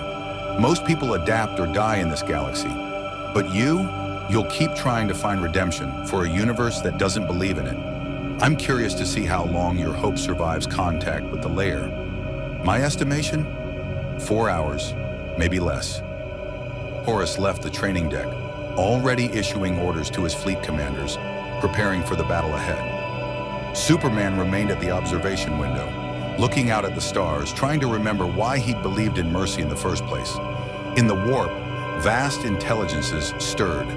They'd felt Erebus's touch on the foreign soul, felt the moment when temptation almost landed, and they smiled with mouths that existed across dimensions, because corruption was a process, not an event. The Perdita system burned. Superman arrived ahead of the vengeful spirit, pushing his flight speed to limits that would have torn normal atmosphere apart. His enhanced vision picked up details that made him wish for blindness. The Lair fleet in orbit, sleek vessels that combined alien beauty with obvious predatory design, and below them, Perdita Prime's hive cities under siege. But this wasn't siege warfare as Superman understood it. The Lair weren't destroying infrastructure or conquering territory. They were harvesting. Massive tendrils extended from their vessels, each ending in structures that combined architecture with biological horror. Superman's X-ray vision showed him what happened inside those capture pods. Imperial civilians suspended in mechanisms that inflicted precise, calibrated agony while keeping victims conscious. The aliens weren't killing humans. They were farming suffering. His super hearing picked up the screams, billions of them, overlapping into a cacophony that would have driven normal humans insane. Superman had faced suffering before. Natural disasters, terrorist attacks, Darkseid's invasions. But those had purposes, goals. This was torture as art form, suffering elevated to religious expression. He descended toward the largest concentration of Lair ground forces, a section of Hive Primaris where snake-like aliens moved through streets, their lower bodies powerful serpentine coils, their upper torsos humanoid but covered in iridescent scales.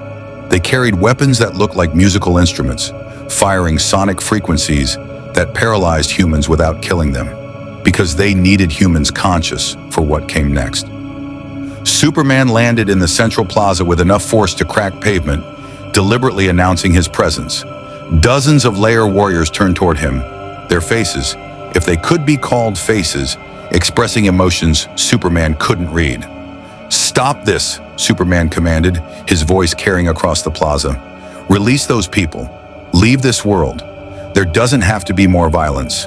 The lair made sounds, not speech, but harmonics that Superman's enhanced hearing processed as communication. One approached, its movements hypnotic, almost beautiful. When it spoke, the words came through a translation device that turned alien vocalizations into Gothic. "You are the rumored one, the star creature, the Imperium's new weapon." Its voice carried unsettling musical quality. "You wish us to cease our harvest? These are people," Superman said, "not resources. They feel pain. They suffer. What you're doing is torture." "Yes," the layer agreed. "That is the purpose. Suffering refined to its purest expression, pain elevated beyond mere survival response into aesthetic experience. We are artists, star creature. These humans are our medium." Superman's hands clenched. "Art doesn't require victims. All great art requires sacrifice," the layer replied. "Your species creates monuments to honor the dead, composes music inspired by loss, writes poetry about suffering. We simply take the process to its logical conclusion, making suffering itself the art form. The screams you hear, a symphony, the captured humans, living sculptures, their agony, the most honest expression of existence." Another layer moved forward, this one carrying a human child, maybe 8 years old, unconscious but breathing. The alien's weapon was pressed against the child's throat. "We can demonstrate," the second layer said, "show you the beauty of properly calibrated suffering. This juvenile will produce fascinating harmonics if we apply pressure to precisely calculated nerve clusters. Would you like to witness art's creation?" Superman's heat vision charged reflexively, eyes glowing red. "Put the child down." "Or," the layer holding the child asked, genuinely curious, "you'll kill us? But killing contradicts your stated philosophy. You claim there doesn't have to be more violence, yet you threaten violence to prevent us from exercising our cultural expression. Fascinating hypocrisy." It was a trap, and Superman knew it. These aliens had studied the Imperium's broadcast, learned about the Star Angel who refused to kill, who tried to find peaceful solutions. They were testing him, seeing if his principles would hold when innocent lives, when a child's life, hung in the balance. "There's another way," Superman insisted, desperately trying to find it. "You want to create art? I can help you find ways that don't require hurting people. Music, visual art, experiences that..." "We have explored all non-suffering-based art forms," the first layer interrupted. "They are juvenile, simplistic, hollow. Only through pain does art achieve transcendence. Only through exquisitely calibrated agony does existence reveal its truth. You cannot understand because your species clings to primitive notions of mercy and empathy. We have evolved beyond such limitations." The second layer's weapon pressed harder against the child's throat. The unconscious girl whimpered without waking. "Choose, star creature. Allow us to continue our harvest. Accept that your idealism has limits, or kill us to save this one child.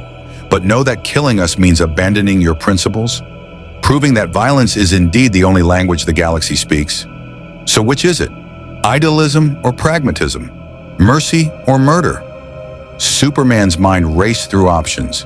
He could grab the child at super speed, but the layer's weapon was already activated, and Superman had no way to know if it would trigger automatically when he moved. He could try heat vision to destroy just the weapon, but the precision required at this range, with the alien's scaled finger already on the trigger mechanism, risked the child's life. He could try reasoning further, but these aliens had made clear that suffering was their religion, their art, their reason for existing. Negotiation with species that worship torture was impossible, or he could kill them. Use heat vision to vaporize every liar in the plaza in seconds. Save the child, save the civilians, save billions across Perdita Prime. Improve Horus right. Prove that idealism failed when facing genuine evil. Prove that violence was the galaxy's only functional language. Behind Superman, he heard the distinctive sound of teleportation, reality folding as Luna Wolves Astartes materialized in combat formation, bolters charging, weapons hot, ready to purge Xenos with the efficiency of industrial-scale butchery. Horus's voice crackled through external speakers, carried by his Terminator armor's voxcasters. Stand aside, Kal-El. You've had your chance to find another way. Now let me show you why the Imperium makes the choices it does. Wait, Superman said, raising one hand toward the Space Marines. Give me more time. You can what? Horus interrupted. Convince them to abandon their entire civilization's purpose? Teach species that evolved to torture how to appreciate mercy? The Lair's biology compels them toward sensation-seeking. Their neural structure is wired for pleasure through pain. They literally cannot conceive of art that doesn't involve suffering. You might as well try convincing humans to stop breathing. The Lair holding the child laughed, a sound like breaking glass arranged into melody. The War Master understands. Humans who've accepted their galaxy's truth. But you, star creature, you still cling to fantasies from your origin. You believe universal values exist, that all conscious beings can choose peace. How delightfully naive. The alien's weapon pressed harder. The child's eyes fluttered open, confused, terrified, not understanding where she was or why her throat hurt. Mama, she whispered. Superman's heat vision fired.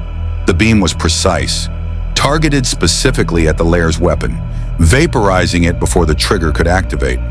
But the alien was faster than he'd calculated. It threw the child aside and lunged toward Superman with speed that blurred even to his enhanced perception, scales shifting through colors that hurt to see. Claws extended. Superman caught the Lair by the throat, holding it at arm's length.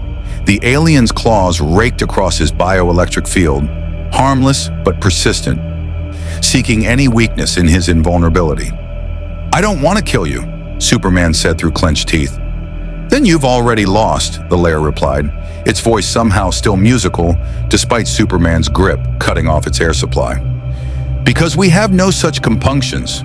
We will harvest every human on this world, turn their suffering into monuments, create symphonies from their screams. And if you stop us here, we'll simply move to another world, another system. We are patient, we are numerous, and we will never stop pursuing our art. Then I'll stop you everywhere, Superman replied. Will you? The Lair's eyes, all 6 of them, fixed on Superman with disturbing intensity. Will you follow us across the galaxy, preventing every harvest, fighting an endless war against species whose existence depends on causing suffering? Will you kill millions of us to save billions of humans? Because that's the only way to stop us, star creature. Genocide. Complete extermination of our entire civilization. Can your idealism survive that necessity? Behind them, the Luna Wolves opened fire. Bolter rounds, each one a rocket-propelled explosive, tore through Lair warriors with industrial efficiency. The aliens screamed, not in pain, but in aesthetic appreciation, finding beauty in their own violent deaths. Superman watched numbly as the Space Marines executed Xenos with machine precision. Horus moved through the massacre like a golden angel of death, his power maul crushing alien skulls with casual swings.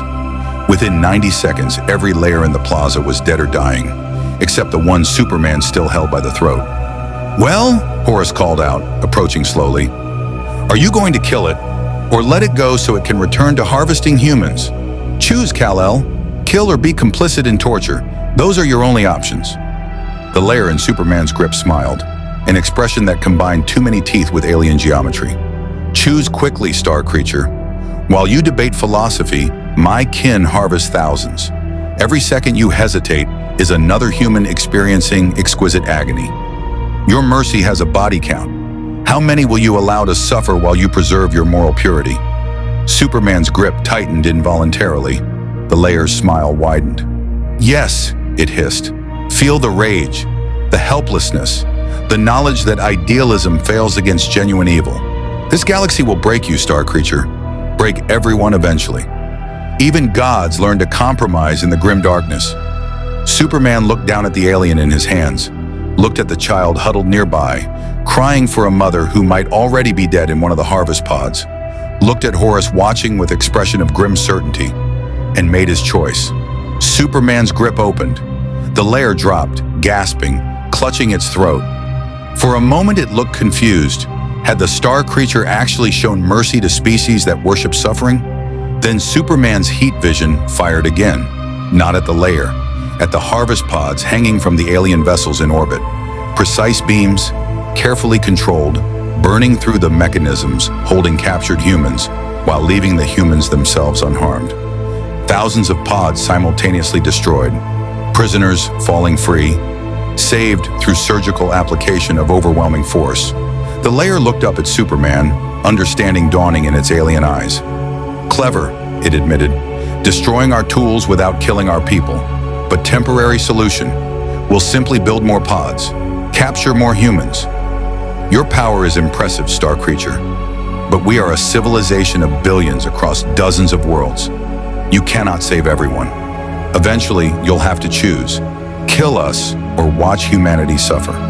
Then I choose both, Superman replied coldly. I'll destroy your harvesting equipment everywhere I find it. Force you to waste resources rebuilding instead of torturing. Make harvesting humans so economically inefficient that you'll have to find other pursuits. I won't kill you, but I'll make continuing your art form impossible. He released the layer completely, letting it slither away toward its surviving kin. Tell your people, tell your entire civilization, humans are off limits. Find another species to torture, or I'll spend every day for the rest of my existence making your existence miserable. That's my compromise, not mercy, not murder, just making the cost of evil too high to sustain. The layer studied him for a long moment, then made a sound like wind chimes in a hurricane. Laughter, Superman realized. Alien amusement. Acceptable terms. You've proven yourself interesting, star creature. More creative than expected. We'll relocate our harvest operations. Perhaps the orcs? They appreciate violence. Or the Tyranids, when they eventually arrive in this galaxy. Though consuming beings designed to consume creates fascinating philosophical loops. The aliens' wounds healed before Superman's eyes.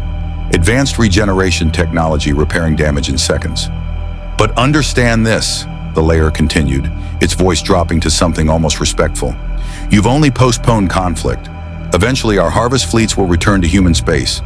Perhaps in a century, perhaps a millennium. And when we do, you might not be there to stop us. Your solution is temporary. The War Master's solution, it gestured toward Horus, standing among alien corpses, is permanent. Extinction ends threats. Mercy only delays them. The surviving layer retreated toward their vessels, moving with surprising speed despite their injuries. Within minutes, the alien fleet began withdrawing from orbit, their harvest interrupted, their art unfinished. Horus approached Superman slowly, his Terminator armor covered in Xeno's blood that steamed in Perdita Prime's atmosphere. That was clever, the War Master admitted. Not what I expected. You found a middle path, neither killing nor allowing massacre. Impressive problem solving. But temporary, Superman said bitterly. Like the layer said, they'll come back eventually. Everything is temporary, Horus replied. Imperial compliance is temporary. Populations rebel centuries after conquest. Xenos extermination is temporary. New species evolve or invade from beyond the galaxy. Even the Emperor's reign is temporary in sufficient timeframes. But temporary solutions that save billions today are still better than perfect solutions that save no one. They stood in the plaza surrounded by dead aliens and traumatized humans, watching rescue teams arrive to process survivors. You're learning, Horus continued, learning that idealism must be tempered by pragmatism to function in this galaxy. You didn't compromise your principles completely. You didn't kill when alternatives existed. But you accepted that some species cannot be reasoned with, that threats must be countered with force, that mercy has limits. That's progress, Kal-El. Is it, Superman asked quietly, or is it just me being gradually broken by a galaxy that rewards brutality? Perhaps both, Horus said, but broken tools can be reforged into something stronger, something more useful. You came to this galaxy believing in absolute good and absolute evil, black and white morality, but you're discovering that survival exists in gray areas, that protecting billions sometimes requires compromising principles. That hope is a luxury, but pragmatism is a necessity. Horus placed one massive armored hand on Superman's shoulder. Welcome to the Great Crusade, Kal-El. You're finally starting to understand what it costs. Superman watched rescue teams pull survivors from buildings, saw the child he'd saved reunited with her mother, witnessed Imperial forces beginning reconstruction. He'd saved billions today, found a solution that didn't require killing, proven that alternatives to violence existed if you were creative and powerful enough. But Horus was right. It was temporary. The liar would return eventually, and next time, Superman might not be there, which meant the Imperium's permanent solution, complete extermination of species that threaten humanity, was objectively more effective than his temporary mercy. That thought terrified him more than any enemy he'd faced, because it meant Horus was winning. The galaxy was breaking him, teaching him that idealism was expendable, that compromise was inevitable, that survival required sacrificing the values that made him who he was. In the warp, 4 vast intelligences watched and smiled. The Star Angel was beginning to fall. 3 months in the 31st millennium had aged Superman in ways that defied his Kryptonian biology. He looked the same: invulnerable skin, perfect physiology, the eternal youth his solar-powered cells provided. But his eyes had changed. Horus noticed it first during a strategy meeting aboard the Vengeful Spirit.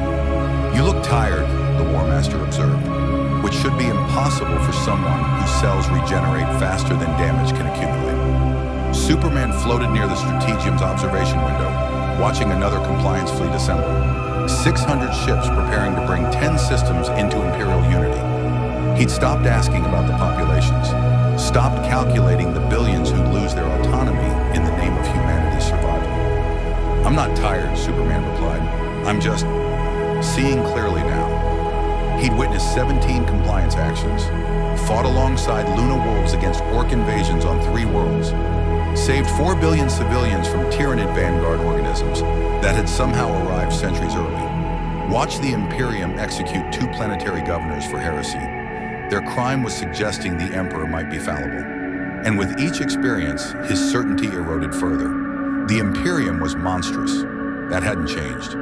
But the galaxy that surrounded it was worse. Every alternative to Imperial rule he'd witnessed had ended in catastrophe. Xenos predation, chaos, cult uprising, warp storm isolation leading to societal collapse, or simple incompetence resulting in billions dead from preventable disaster. The Emperor's brutal efficiency saved more lives than it destroyed. That was the mathematical reality Superman couldn't escape. "I've been thinking about the Emperor's challenge," Superman said, still watching the fleet. "He told me to find another way, to prove that mercy and idealism could function in this galaxy. I've been trying, Horus. For 3 months, I've been trying to save everyone, to find solutions that don't require killing. And," Horus prompted, "and I've saved millions while billions died in systems I couldn't reach. I've found clever solutions to individual problems while galaxy-spanning threats continued unchallenged. I've preserved my principles while humanity bled out across 1,000 worlds." Superman's hands clenched. The Emperor was right. There is no other way, not one that works at the scale this galaxy demands. Horus approached slowly, recognizing the moment for what it was, the final breaking point of idealism against reality's weight. "So you'll join the crusade?" the War Master asked. "Fight for the Imperium? Use your power to advance humanity's manifest destiny?" "I'll fight for humanity's survival," Superman corrected. "Not the Imperium's ideology, not the Emperor's vision, but I'll protect human lives from the things that want them extinct. That's all I can do now. The only compromise I can accept." It felt like surrender, tasted like ash, but Superman had run out of alternatives. "Good enough," Horus said, smiling. "The Emperor doesn't require true believers, Kal-El, just effective soldiers. Your motivations matter less than your actions. Welcome to the Great Crusade." Officially, The Strategium's Vox speakers crackled with incoming transmission. Priority Alpha, Command Authority. Every officer in the chamber stiffened to attention. My sons! The Emperor's psychic voice resonated through the ship's systems, bypassing technology to manifest directly in every mind aboard. The time has come to discuss the Crusade's future. All Primarchs are commanded to return to Ulanor. What occurs there will shape the Imperium for millennia. Horus Lupercal, bring the Kryptonian. He has earned the right to witness what comes next. The transmission ended, leaving silence in its wake. Ulanor, Horus breathed, and Superman heard something in his voice that hadn't been there before. Anticipation, hunger, something that made Superman's enhanced senses scream warning. What's at Ulanor? Superman asked. The greatest triumph of the Great Crusade, Horus replied, and possibly its end. The Ulanor system was a graveyard of Orc civilization. Superman had fought Orcs before, fungal warriors who existed only for battle, whose technology functioned through sheer belief that it should work, who grew stronger with each fight and reproduced through spores that made extermination nearly impossible. He'd watched Luna Wolves fight Orc hordes on 3 worlds, witnessed the industrial-scale brutality required to cleanse a single planet of their infestation. Ulanor had been the largest Orc empire in the galaxy. Billions of greenskins united under a single war boss, building a civilization that threatened to drown the Imperium in endless energy. The Emperor himself had led the attack, bringing 7 Space Marine legions and trillions of Imperial Guard soldiers to the largest military campaign in human history. Now, 6 months after the battle's end, Ulanor was a monument to Imperial might. Shattered Orc war machines covered entire continents. Massive fortresses built from scrap metal and Orc corpses stretched across landscapes. And in the system's heart, the Emperor had ordered the construction of something unprecedented. A triumph, a victory parade, a declaration that humanity had won. The vengeful spirit arrived in system alongside dozens of other flagships, each carrying a Primarch and their legion. Superman watched through the observation deck as the largest gathering of Imperial power in history assembled. Leman Russ of the Space Wolves, Rogel Dorn of the Imperial Fists, Sanguinius of the Blood Angels. 18 Primarchs total, each a demigod in their own right. And at the center of it all, the Emperor himself, standing atop a triumphal arch 3 kilometers tall, visible from orbit without magnification. This is where it changes, Horus whispered, more to himself than Superman. The Crusade's purpose, my purpose, everything. They descended to Ulanor's surface in an Aquila shuttle, joining millions of other warriors gathering for the triumph. Imperial Guard regiments from 1,000 worlds, Space Marine companies from every legion, Mechanicum representatives, ecclesiarchy priests ignoring the imperial truth to preach the Emperor's divinity. Remembrancers capturing the moment in art and writing and hololithic record. Superman walked beside Horus through the assembled masses, and everywhere people stopped to stare. Some saw the War Master, greatest of the Primarchs. Others saw the Star Angel, the miracle from beyond the galaxy. Whispers followed them like wind. He glows. The Emperor's light made manifest. An angel comes to witness the War Master's ascension. That last phrase made Superman pause. Ascension? What are they talking about? Horus didn't answer, his attention fixed on the triumphal arch where the Emperor stood surrounded by his custodian guard. The golden-armored giants formed a protective circle around their master, but the Emperor needed no protection. His psychic presence radiated across the entire planet, making the air itself feel charged with potential. The ceremony began with military precision. Regiments marched past the arch in perfect formation. Space Marine legions demonstrated combat prowess in choreographed displays. The Mechanicum unveiled new weapons designed specifically for Orc extermination. For 6 hours, the Imperium celebrated its greatest victory. Then the Emperor spoke. Ulanor represents humanity's triumph over the galaxy's predators. His voice resonated across the planet, carried by psychic amplification that made every word feel like truth carved into reality. But triumph is not enough. The crusade must continue. New worlds must be brought to compliance. New threats must be destroyed. And I I must return to Terra. Silence fell. Superman felt confusion ripple through the assembled masses. The Emperor was leaving the crusade, the master of mankind, architect of humanity's ascension, abandoning his warriors at their moment of greatest triumph. I have another task, the Emperor continued. A project that will secure humanity's future more permanently than military conquest. It requires my personal attention and cannot be delayed. Therefore, the crusade must continue under new leadership. The Emperor gestured and Horus stepped forward. Superman watched his friend. Had Horus become a friend, or just someone he'd learned to tolerate? Ascend the triumphal arch to stand beside the Emperor. Horus Lupercal, my son, my most trusted commander. You have led more compliances than any other Primarch, conquered more worlds, united more systems. You understand my vision better than all your brothers combined. Therefore, I name you War Master of the Imperium, commander of all Imperial forces, bearer of my authority in all matters military. You will lead the Great Crusade to its completion. You will bring 1,000,000 worlds into compliance. You will secure humanity's manifest destiny. The Emperor removed something from his armor, a piece of war gear Superman's enhanced vision identified as archaeotech, possibly dating to humanity's dark age of technology. He placed it in Horus's hands like a crown. This is your burden now, my son. Carry it well. The assembled masses erupted in cheers, millions of voices shouting Horus's name, praising the War Master, celebrating humanity's chosen champion. Space Marines from 18 legions knelt in unison, swearing oaths of fealty to their new commander. Superman watched Horus's face during the ceremony, saw pride, saw satisfaction, saw hunger. And underneath it all, something that made Superman's enhanced senses trigger every warning his Kryptonian biology possessed. Ambition that could devour worlds. After the ceremony, during the celebrations that stretched across 3 continents, Superman found himself alone with the Emperor. The master of mankind had sought him out specifically, leading him to a section of Ulanor's ruins far from the festivities. You're concerned, the Emperor said.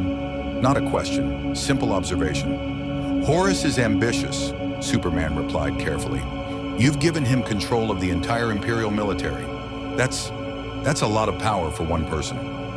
It is necessary power, the Emperor replied. The crusade requires unified command. My sons work best when they understand hierarchy. Horus is the obvious choice. Charismatic, capable, trusted by his brothers. He will complete what I began. And you? Superman asked. What's this project that requires your personal attention? The Emperor was silent for a long moment. When he spoke, his psychic voice carried weight that made reality bend. I am building humanity's future, a mechanism that will free us from warp dependence. Allow faster than light, travel without risking demonic incursion, unite the Imperium more completely than any military conquest could achieve. It will take decades to complete, possibly centuries. But when finished, it will render the Great Crusade's brutality obsolete. Superman's hope ignited, a feeling he'd almost forgotten. You're finding another way. After everything you said about necessity and pragmatism, you're actually building something that makes the Imperium's current methods unnecessary. I am building what should have been built millennia ago, the Emperor corrected. But technology alone will not save humanity. First, we must achieve sufficient military dominance to give us time to complete construction. That is why the crusade continues, why Horus must succeed. Every world he conquers buys me more time to finish what I've started. What is it? Superman asked. This project, what are you building? The Emperor smiled, that terrible ancient expression that suggested he'd already seen how this conversation ended. A webway, humanity's own version of the Elder's dimensional tunnel network, a method of travel that bypasses the warp entirely. When complete, humanity will no longer need navigators, Geller fields, or astropaths. We'll move between stars instantly, safely, without feeding the warp's predators with our presence. It will be our greatest achievement. Superman felt something shift in his understanding of the Emperor. This wasn't just a tyrant maintaining power through brutality. This was someone desperately trying to save humanity from dependence on a dimension that literally wanted to devour their souls. The Imperium's current methods were temporary, horrible, but temporary, until something better could be built. How long? Superman asked. How long until it's finished? Optimistically, 50 years. Realistically, a century. Possibly more if complications arise. The technology is ancient, barely understood even by me, but it must be completed. Without it, humanity's reliance on the warp will eventually destroy us. Chaos grows stronger with each passing century, fed by humanity's endless conflicts and suffering. Eventually, partner, it will become powerful enough to devour our entire species. The webway is our only escape. Superman looked up at the stars, seeing them differently now. Not just points of light, but potential futures. Humanity's salvation or damnation, depending on whether the Emperor's project succeeded. I'll help, Superman said. Whatever you need. My powers, my skills, my knowledge from another universe's technology. Use it all to make this work faster. The Emperor studied him with those ancient eyes. No. What? Why not? Because I need you elsewhere, the Emperor replied. The Webway project must remain secret. If my enemies learned what I'm building, they would focus all their efforts on its destruction. Better that the galaxy believes I've simply retired to Terra, leaving the crusade in Horus's capable hands. Your presence on Terra would draw attention, raise questions, create security complications I cannot afford. Then what do you want from me? Superman asked. I want you to watch Horus. The statement hung in the air like a blade poised to fall. You don't trust him, Superman said slowly. Your most beloved son, the one you just named War Master of the Imperium. You don't trust him. I trust his capabilities, the Emperor corrected. His loyalty remains unquestioned. But power changes people, Kal-El. You've seen this in your own universe. Good people given absolute authority can become tyrants. Heroes can fall. I have built contingencies into the Imperium structure, but they may not be sufficient if Horus changes. You want me to spy on him, Superman said, feeling sick. After accepting me into the crusade, after teaching me that the Imperium's methods are necessary, you want me to betray his trust. I want you to remain vigilant, the Emperor replied, to observe, to report if you witness concerning deviations from Imperial doctrine. Horus is my son, but he is also human, enhanced, perfected, but still capable of corruption. The warp is insidious.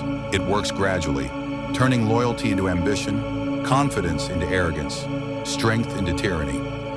I need someone watching who isn't part of the Legion structure, someone who answers to no one but me. Superman wanted to refuse, wanted to tell the Emperor that surveillance of trusted commanders violated everything he believed about honor and trust. But he'd already compromised so much, already accepted that survival required sacrifices he'd never imagined making. What was one more? If I see signs that Horus is being corrupted, Superman said carefully, what should I do? Inform me immediately. I will handle my son, but do not, under any circumstances, confront him directly. If Horus has truly fallen, he will be chaos-empowered. Even your considerable abilities may not be sufficient. Better to alert me than face him alone. And if you're wrong, Superman challenged, if Horus remains loyal, and I'm just reporting innocent actions taken out of context, the Emperor's expression softened slightly. The closest thing to regret Superman had seen from the Master of Mankind. Then I will have wasted your time and damaged my relationship with my most beloved son. But that cost is acceptable compared to the alternative. If Horus falls and I am not warned, the Imperium will burn. Trillions will die. Humanity's future will be lost. I would rather be wrong 1,000 times than be right once and unprepared. Superman nodded slowly. He understood the calculus. The Emperor was playing a game across millennia, calculating probabilities, preparing for worst-case scenarios. It was pragmatic, efficient, utterly ruthless, and exactly what this galaxy required for survival. I'll watch him, Superman agreed, but I hope you're wrong. So do I, the Emperor replied, more than you could possibly understand. The Emperor departed, leaving Superman alone in Ulinor's ruins.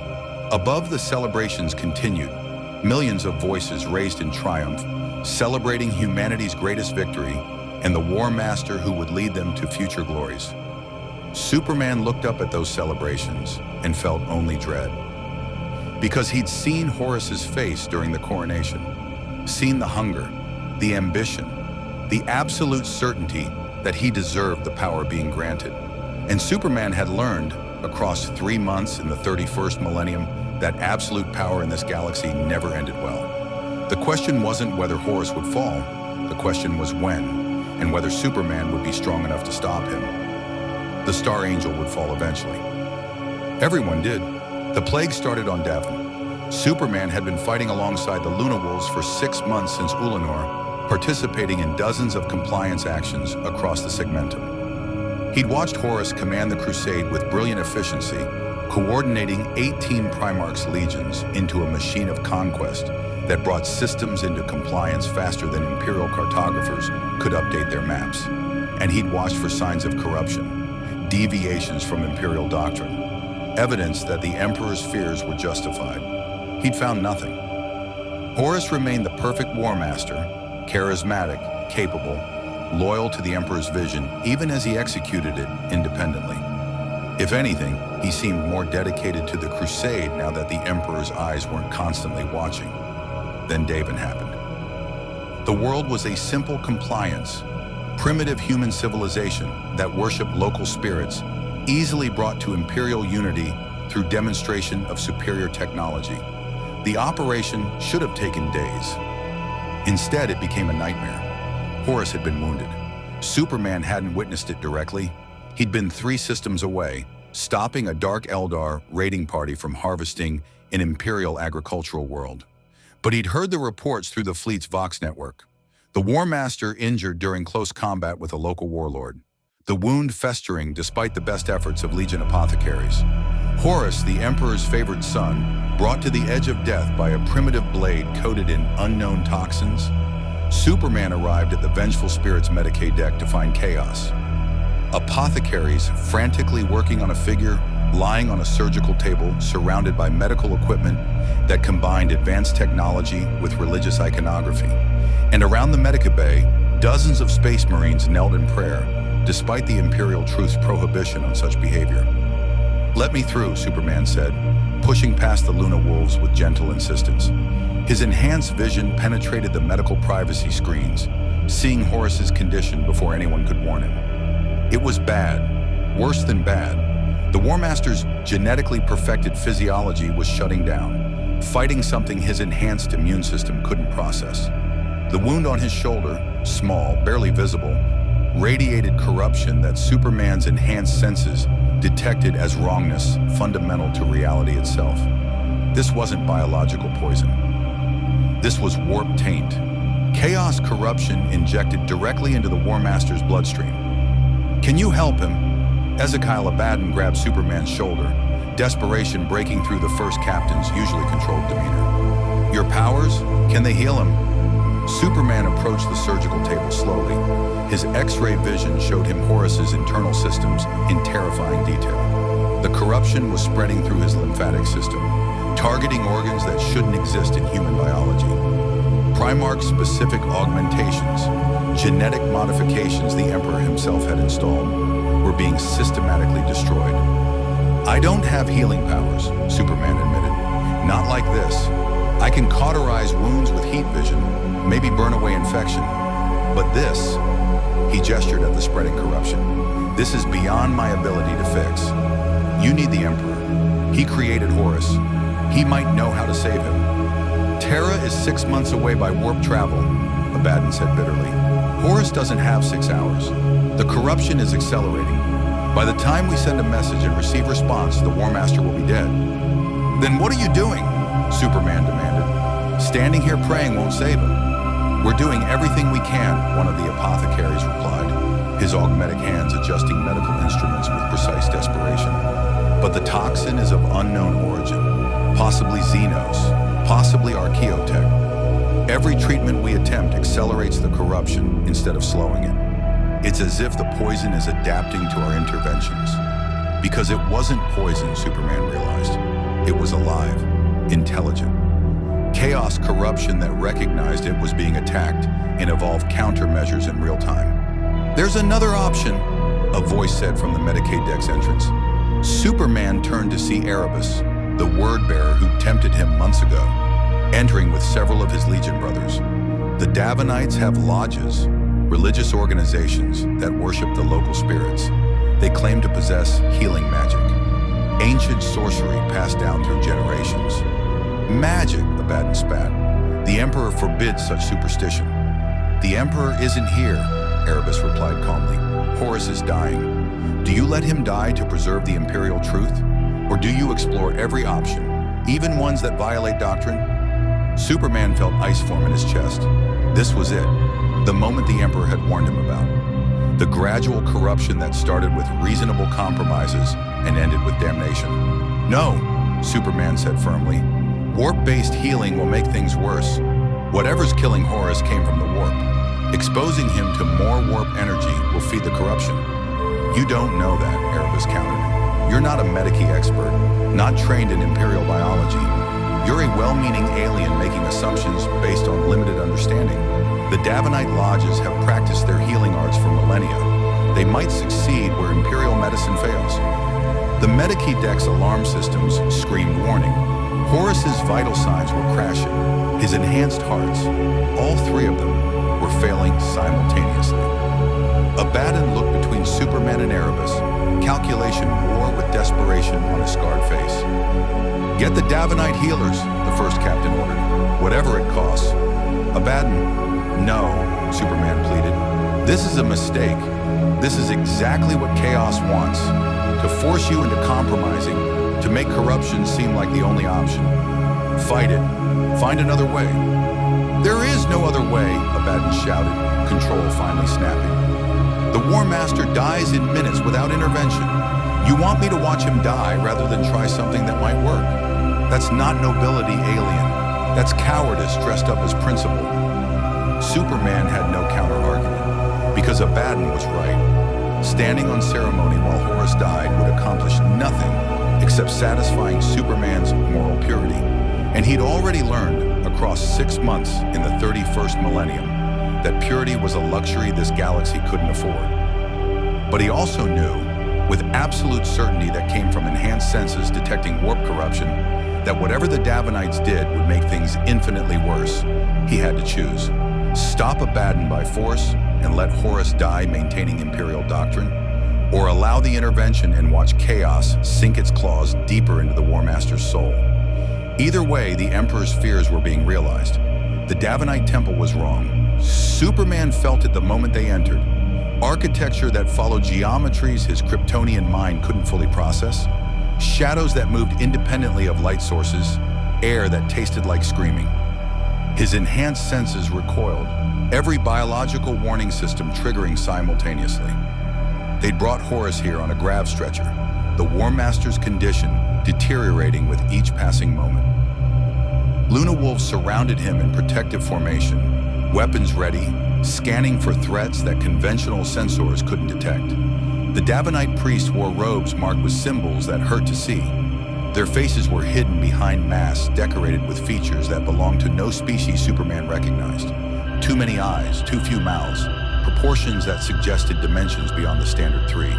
The warrior requires healing, the head priest said in accented Gothic. We can provide, but healing of this magnitude demands sacrifice. Name it, Abaddon replied immediately. Blood, the priest said simply. Power recognizes power. To heal one of such might requires equivalent exchange. The sick one's warriors must offer their life essence, their pain, their devotion. These things have value in the realm beyond. Superman's jaw clenched. You're asking them to participate in a warp ritual, to make offerings to chaos entities. We ask them to save their commander, the priest corrected. The mechanism matters less than the outcome, yes? Your Imperial medicine has failed. We offer alternative.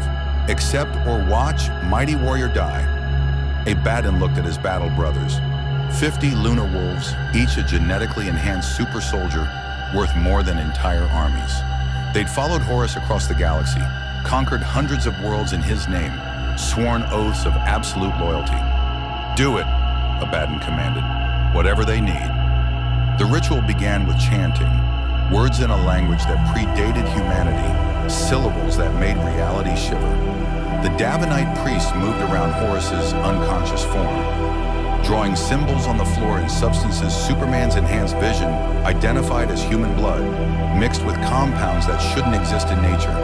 The Luna Wolves cut their palms, letting enhanced blood drip into ritual bowls.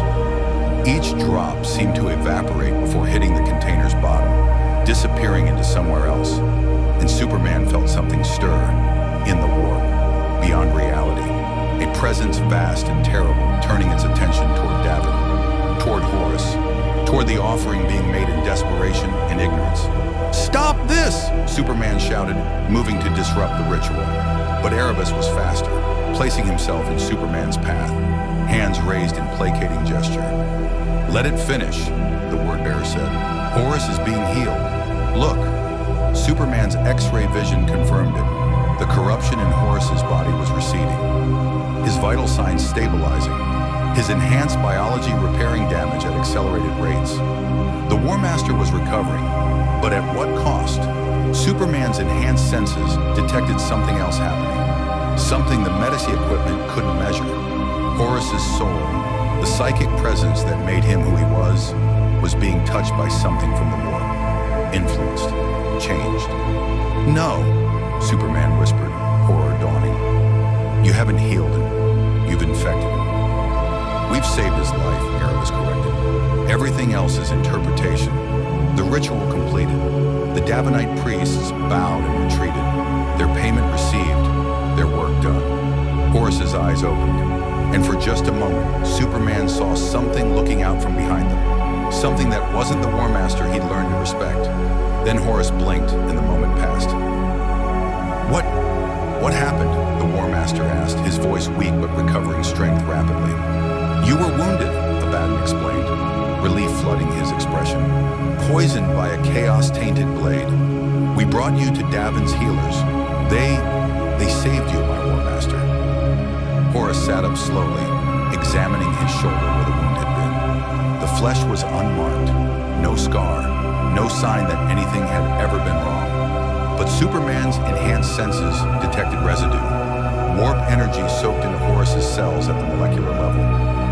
"I had dreams," Horus said quietly, "visions while I was unconscious. I saw..." He paused, expression troubled.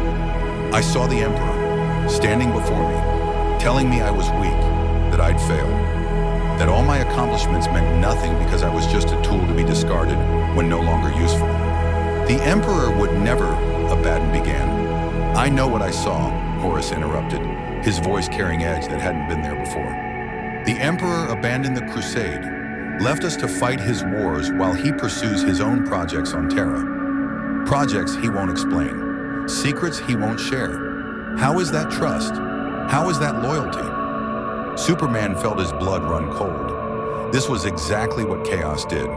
Plant seeds of doubt, twist perception, corrupt loyalty through seemingly reasonable grievances. "You were hallucinating," Superman said carefully. "Fever dreams caused by the poison. The Emperor trusts you absolutely. That's why he made you War Master." Horus looked at Superman for a long moment. When he spoke, his voice was calm, reasonable, showing no sign of corruption. "You're right. Of course you're right. The poison affected my mind, made me doubt. Thank you for the clarity, Kal-El. I'll remember this moment of weakness and ensure it doesn't happen again." But Superman's enhanced hearing detected the lie. Subtle changes in Horus's heartbeat, minor variations in vocal stress patterns, micro-expressions that suggested the War Master was saying what he thought others needed to hear. Horus had been corrupted, and he was hiding it. Superman needed to contact the Emperor immediately, warn him that his fears had been realized, that Horus was compromised, that the Imperium faced catastrophic threat from its own War Master. But how? They were months from Terra by warp travel. Any message sent through astropathic means would alert Horus that he was under suspicion. And confronting him directly violated the Emperor's explicit instructions. Superman was trapped, watching the Imperium's greatest threat recover from poison and corruption simultaneously, knowing what was coming, unable to prevent it. "We should return to the vengeful spirit," Abaddon suggested. "Get the War Master proper medical attention. Ensure the healing is complete." "No," Horus said, rising from the ritual platform with strength that shouldn't be possible so soon after near death. "We continue the crusade. I've been inactive too long. There are worlds waiting for compliance. The Emperor's vision demands completion. We don't stop for weakness." The Luna Wolves cheered their recovered War Master. Erebus smiled from the shadows, and Superman felt the weight of the galaxy crushing down on his shoulders. Because he knew, with terrible certainty, that the Horus Heresy had just begun, and he was the only person in the galaxy who realized it. The betrayal came at Istvan III. Superman had spent 3 months watching Horus change. Subtle shifts in personality, gradual deviations from Imperial doctrine. The War Master questioned the Emperor's orders more frequently, implemented policies that contradicted established protocols, held private councils with Primarchs known for independence and ambition. And Superman had sent exactly 0 warnings to Terra. Not because he didn't want to, but because every method of communication he attempted was intercepted, monitored, or mysteriously failed. Astropathic messages never reached their destination. Encoded transmissions were decoded before transmission. When Superman tried leaving the fleet to contact Terra personally, Horus always found reasons: urgent compliance actions, critical battles, situations that required Superman's unique capabilities. The War Master was isolating him, carefully, subtly, making it impossible to warn the Emperor without confronting Horus directly. Now, standing aboard the Vengeful Spirit's observation deck watching what unfolded on Istvan III, Superman understood why. "They're bombing their own troops," Superman said, voice hollow with disbelief. "Horus is bombing his own legionaries."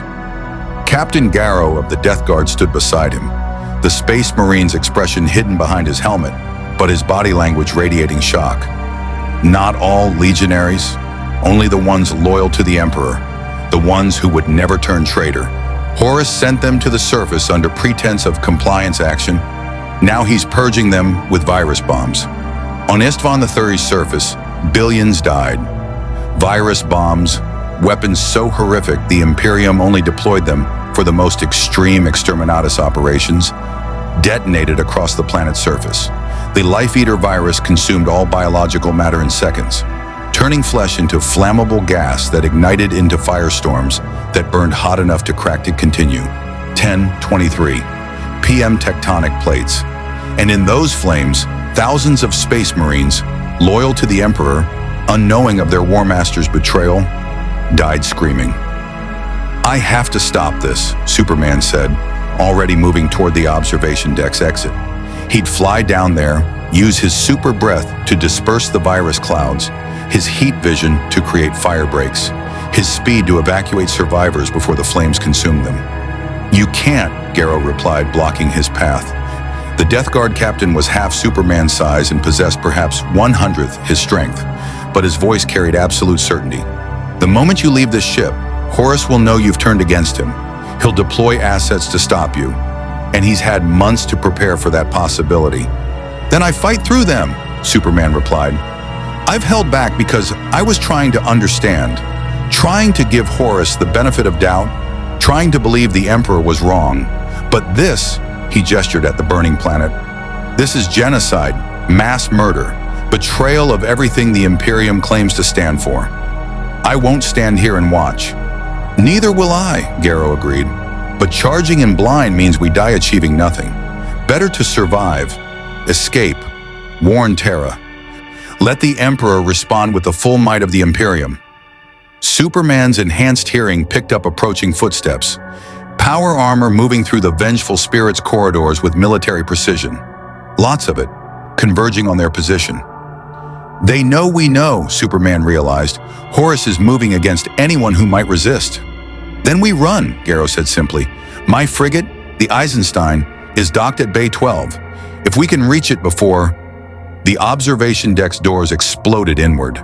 Erebus entered with a full company of word-bearers, their armor now openly displaying chaos iconography. 8-pointed stars, demon faces, symbols that hurt to look at. "The Star Angel and the Loyal Dog," Erebus said, smiling. "The War Master predicted you'd react poorly to necessary purges. He sent me to extend an offer. Join us, or die with the fools you're trying to save." "Join you?" Superman's eyes glowed red with gathering heat vision. "You've corrupted Horus, turned him traitor, convinced him to murder his own troops. You think I'd side with that?" "I think you're pragmatic," Erebus replied. "You've learned that survival requires compromise, that idealism fails against reality. The War Master offers you a place in the new order he's building, an Imperium without the Emperor's hypocrisy, where power is honestly pursued instead of wrapped in lies about unity and necessity." "The Emperor's vision is a lie," Erebus interrupted. "The Emperor never intended to share power. He built us, the Primarchs, the Astartes, the entire Crusade, as tools to be discarded once humanity was united. The War Master showed me his plans, saw them in his visions. Once the galaxy is conquered, the Emperor will execute every Space Marine, every Primarch, every warrior who knows too much about the Imperium's brutal methods. We're too dangerous to survive in peacetime, too violent to integrate into civilized society, so we'll be retired. Billions of warriors who conquered the galaxy, eliminated because we served our purpose. That's chaos talking," Superman said. "Lies designed to turn you against the Emperor. You're being manipulated." "Am I?" Erebus gestured toward Istvan III. "Look at what the Emperor's unity requires. Genocide on industrial scales, cultures obliterated, entire species driven extinct. And for what? A galaxy-spanning fascist theocracy where deviation means death. The War Master offers something better. Freedom. Power. The right to pursue glory without limits. Join us, Kal-El. Help us build an Imperium worthy of humanity's strength." For a moment, just a moment, Superman felt the temptation. Because Erebus was right about one thing. The Emperor's Imperium was monstrous. The methods were brutal. The cost in lives and cultures was incalculable. But what Horus offered was worse. Not freedom, but anarchy. Not power, but chaos. Superman had seen where that path led. Worlds burning, demons manifesting in real space, corruption spreading like cancer through anyone who embraced it. "No," Superman said firmly. "I've made a lot of compromises since arriving in this galaxy. Done things I'm not proud of. Allowed horrors I should have stopped. But I won't join traitors. Won't help chaos destroy the Imperium. Whatever the Emperor's flaws, at least he's trying to protect humanity." "You're just trying to burn everything down," Erebus sighed theatrically. "Disappointing, but expected. The War Master said you were too principled to be reasonable. Very well, you've chosen death. Respect the decision, even if I find it wasteful." The word-bearers opened fire. Bolter rounds, each one a rocket-propelled explosive, filled the observation deck with fire and shrapnel. Garrow dove for cover, his power armor deflecting hits that would have killed any unarmored human. Superman simply stood in the firestorm, letting the weapon's fire wash over him harmlessly. "Is that all?" Superman asked, eyes glowing brighter. "Because I've held back for months, tried to understand, tried to find peaceful solutions. But you've killed that option. Now you get to see what happens when I stop holding back." His heat vision fired. The beams were precise, surgical strikes that vaporized bolters without touching the Space Marines holding them. Erebus's company found themselves suddenly disarmed, facing an opponent they couldn't harm with conventional weaponry. "Fall back," Erebus commanded. "Invoke the rituals. Summon assistance." The word-bearers began chanting, words in that language that made reality hurt, and Superman felt something respond. Presences in the warp turning their attention toward the vengeful spirit, toward him. The observation deck's air shimmered, reality tore, and through the wounds in space-time, demons poured through. Superman had fought many enemies across his career, supervillains, alien invaders, gods and monsters. But demons were different. They weren't bound by physical laws, couldn't be intimidated. Existed partially outside reality in ways his enhanced senses couldn't fully track. A greater demon manifested, towering entity formed from rage and fire, bearing a massive axe that dripped blood that burned through deck plating. Its voice was thunder formed into words. "Kryptonian," the demon roared. "Khorne sees you. The blood god offers challenge. Fight forever in his name. Become champion of combat eternal. Or die unremarkably as just another alien." "Option 3, Superman replied, punching the demon hard enough to shatter bulkheads. "I reject your offer and your master." The demon laughed, horrible sound that made Superman's enhanced hearing scream protest. "Bold, foolish, Khorne appreciates, but appreciation changes nothing. You fight his champions now. Prove worthy or become skull for his throne." More demons manifested. Bloodletters, lesser entities formed from pure violence. They surrounded Superman, weapons raised, moving with speed that matched his own enhanced reactions. "Garrow," Superman shouted, "get to your ship. I'll hold them here." "I can help," the Death Guard captain began. "You can warn Terra," Superman interrupted, deflecting a demon blade that would have bisected Garrow if it had connected. "That's more important than dying here with me. Go." Garrow hesitated, torn between duty to his allies and duty to the Emperor, then training one out over sentiment. He ran, power armor servos screaming as he pushed them beyond safety limits, racing toward Bay 12 and his waiting frigate. Superman fought the demons alone. It was unlike any battle he'd experienced. These entities didn't follow physical laws. Couldn't be permanently killed. Banished demons simply reformed in the warp and returned. His invulnerability worked against physical attacks, but demon blades carried warp energy that bypassed his bioelectric field, actually cutting his Kryptonian skin. For the first time since arriving in the 31st millennium, Superman bled. The demons noticed, cheered. Khorne's champions always appreciated worthy opponents. They pressed harder, forcing Superman to fight at full capacity, heat vision vaporizing bloodletters, super breath dispersing warp energy, fists moving faster than sound to shatter demon weapons. But for every demon he destroyed, 2 more manifested. The observation deck had become a breach between reality and the warp, endlessly pouring chaos entities into real space. "You cannot win," the greater demon observed, watching the battle with obvious pleasure. "Khorne's legends are infinite. Your strength is finite. Eventually you tire. Eventually you fall.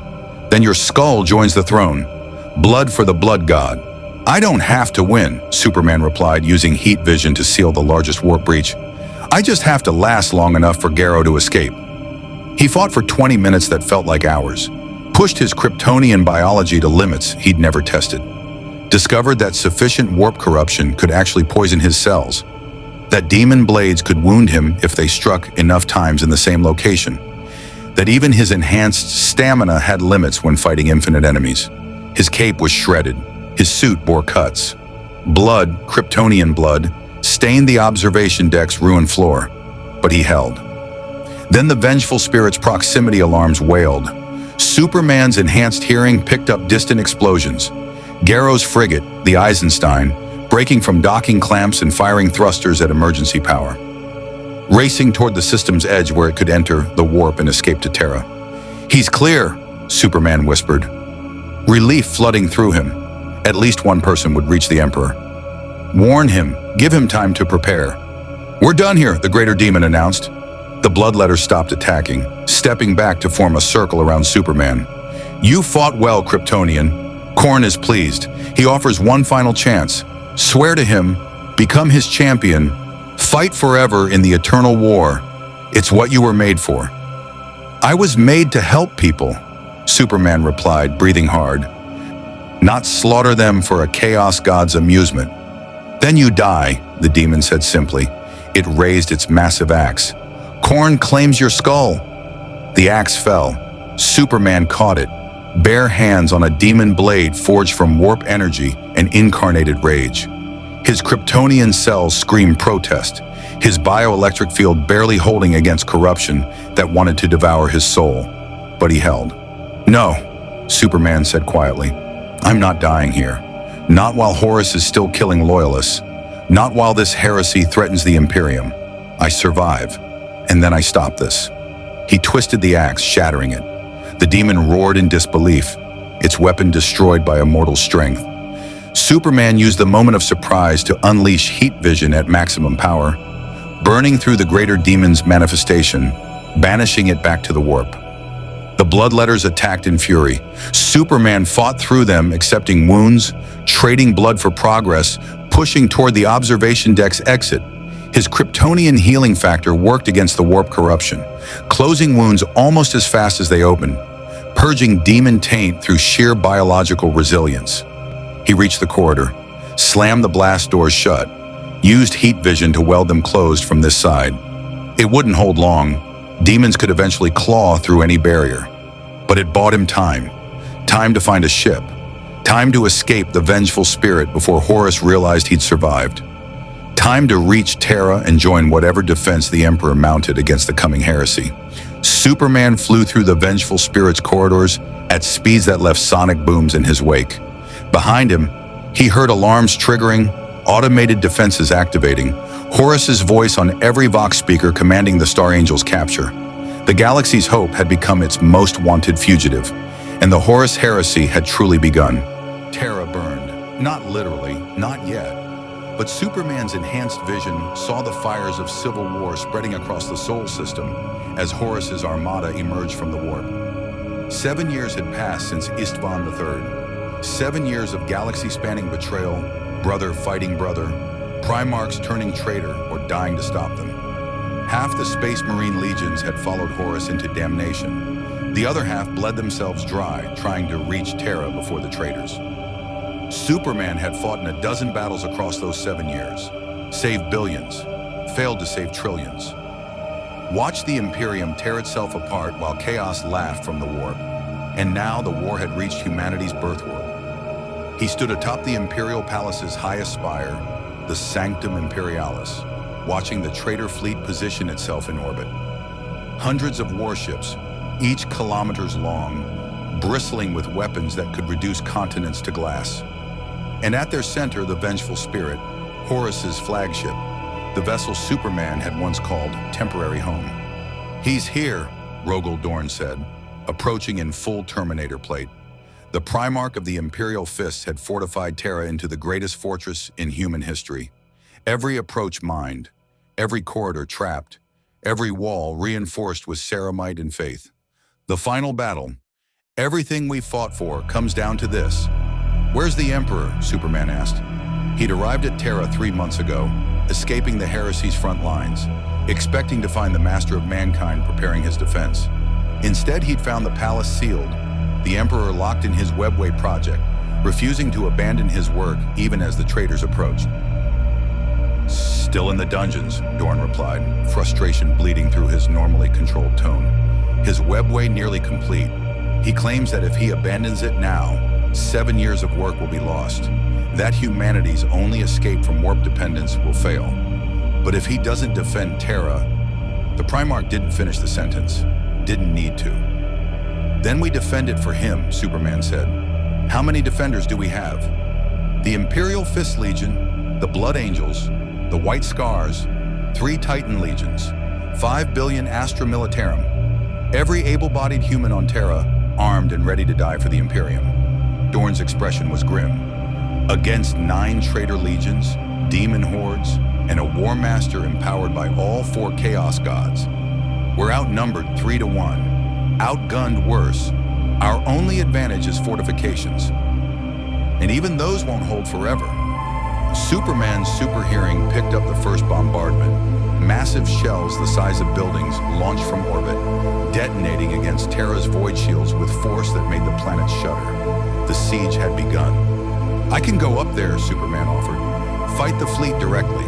Destroy enough ships to turn the tide." "No," Dorn replied immediately. "Horus is baiting us.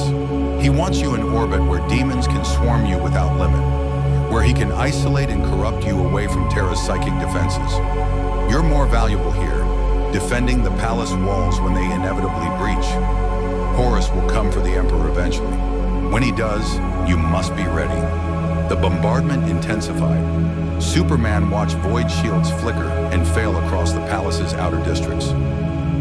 Traitor drop pods began falling like meteors, each containing 20 Chaos Space Marines, corrupt corruption made manifest, warriors who'd embraced damnation for power. "Then I fight here," Superman said, "for the Imperium, for humanity, for everyone who died believing the Emperor would save them." "Not for the Emperor himself?" Dorn asked, studying Superman with that calculating Primarch intelligence. "I don't know anymore," Superman admitted. "I've seen what he built, the costs, the sacrifices, the brutality. Part of me thinks the galaxy might be better off if both sides destroy each other. Let humanity start over without tyrants or traitors. But the alternative is chaos," Dorn finished. "The warp consuming all reality, demons feeding on humanity until nothing remains but screaming souls. The Emperor's tyranny at least allows survival. Horus's freedom is just extinction wearing a prettier mask." Superman nodded slowly. That was the calculus he'd learned across 7 years of heresy. The Emperor was a tyrant, but chaos was worse. Between two evils, choose the one that lets humanity continue existing. Not hope, not justice, just survival. The grim mathematics of the 31st millennium. The siege lasted 90 days. Superman fought on every front, moving at speeds that let him be everywhere defenders needed him. When traitor titans breached the outer walls, he used heat vision to cripple their void shields, then tore through their armor plating with Kryptonian strength. When demon hordes manifested in the palace gardens, he fought through bloodletters and plague bearers until the warp breaches sealed. He saved millions, watched billions die, saw the blood angels succumb to their red thirst, becoming savage beasts that tore through friend and foe alike in search of blood. Watched the White Scars fight a desperate delaying action that cost them 3/4 of their legion. Stood beside Imperial Guard soldiers who held the line with laser guns and faith against Chaos Space Marines, dying in droves but never retreating. And every day, Horus's forces pushed deeper into the palace. On day 73, the traitors breached the ultimate gate, the final barrier before the Sanctum Imperialis itself. Rogel Dorn fell defending it, grievously wounded by a demon prince, pulled from the battle by his surviving warriors. Sanguinius of the Blood Angels took command, his wings spread wide, standing alone at the gate against impossible odds. "Fall back," the angelic Primarch commanded. "Evacuate the wounded. I'll hold here until the Emperor emerges." "You can't hold alone," Superman protested, landing beside Sanguinius. The Primarch's perfect features were marred by exhaustion and sorrow. Superman had learned to respect Sanguinius during the siege, the only Primarch who'd maintained his nobility despite the heresy's horrors, who still believed redemption was possible even for traitors. "I won't be alone," Sanguinius replied gently. "You'll stand with me, as you've stood with us these 90 days. You've bled for an Imperium you don't fully believe in, Kal-El. Fought for humans who aren't even your species. Why? Because it's right," Superman said quietly. "Not perfect, not ideal, but right enough.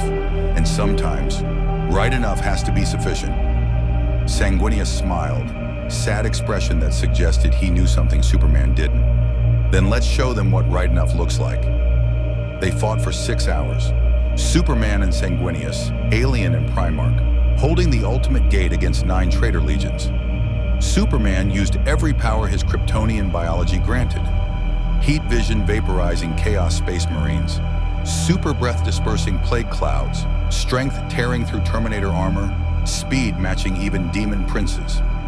Sanguinius fought beside him with grace that made combat look like art. His blades sang through traitor armor. His wings carried him above enemy lines to strike commanders. His mere presence inspired nearby defenders to impossible heroism. But even legends tire, even miracles end. A greater demon of Khorne, the same one Superman had fought aboard the Vengeful Spirit 7 years ago, manifested at the gate. It had grown stronger, fed by 7 years of galaxy-spanning bloodshed. Its axe had been reforged from weapons that had killed Primarchs. "We meet again, Kryptonian," the demon said. "Khorne remembers, offers final chance. Join us. Horus values your strength, would grant you position in New Imperium, power without limits, freedom from Emperor's hypocrisy." "I've heard this offer before," Superman replied, gathering his strength for another round. "Answers still no." "Then blood for the blood god." The demon attacked with speed that challenged even Superman's enhanced reflexes. Its axe, reforged and empowered, actually cut through his bioelectric field, opening a wound across his chest that bled Kryptonian crimson. Sanguinius moved to assist, his blade intercepting the demon's weapon. "You will not touch him, spawn of chaos. The Star Angel is under my protection." "Star Angel?" the demon laughed. "Foolish title. He's no angel, just alien who learned Galaxy's truth too slowly. But you, Sanguinius, Khorne knows your fate, knows what waits. You die today, killed by one you called brother." Sanguinius's expression didn't change. "Then I die serving the Imperium, better than living as Chaos's slave." The battle escalated. Superman and Sanguinius fought the greater demon, while traitor forces poured through breaches in the defenses. The ultimate gate was failing, Terra's last barrier crumbling, and beyond it, the Emperor remained locked in his Webway project, unaware or uncaring that his Imperium died protecting him. Then reality tore, the gate disintegrated, and through the breach, Horus Lupercal emerged. The War Master had changed. 7 years of chaos empowerment had transformed him from perfect general into something approaching godhood. He stood 4 meters tall in Terminator armor, fused with demon essence. His power maul crackled with warp energy that made reality scream.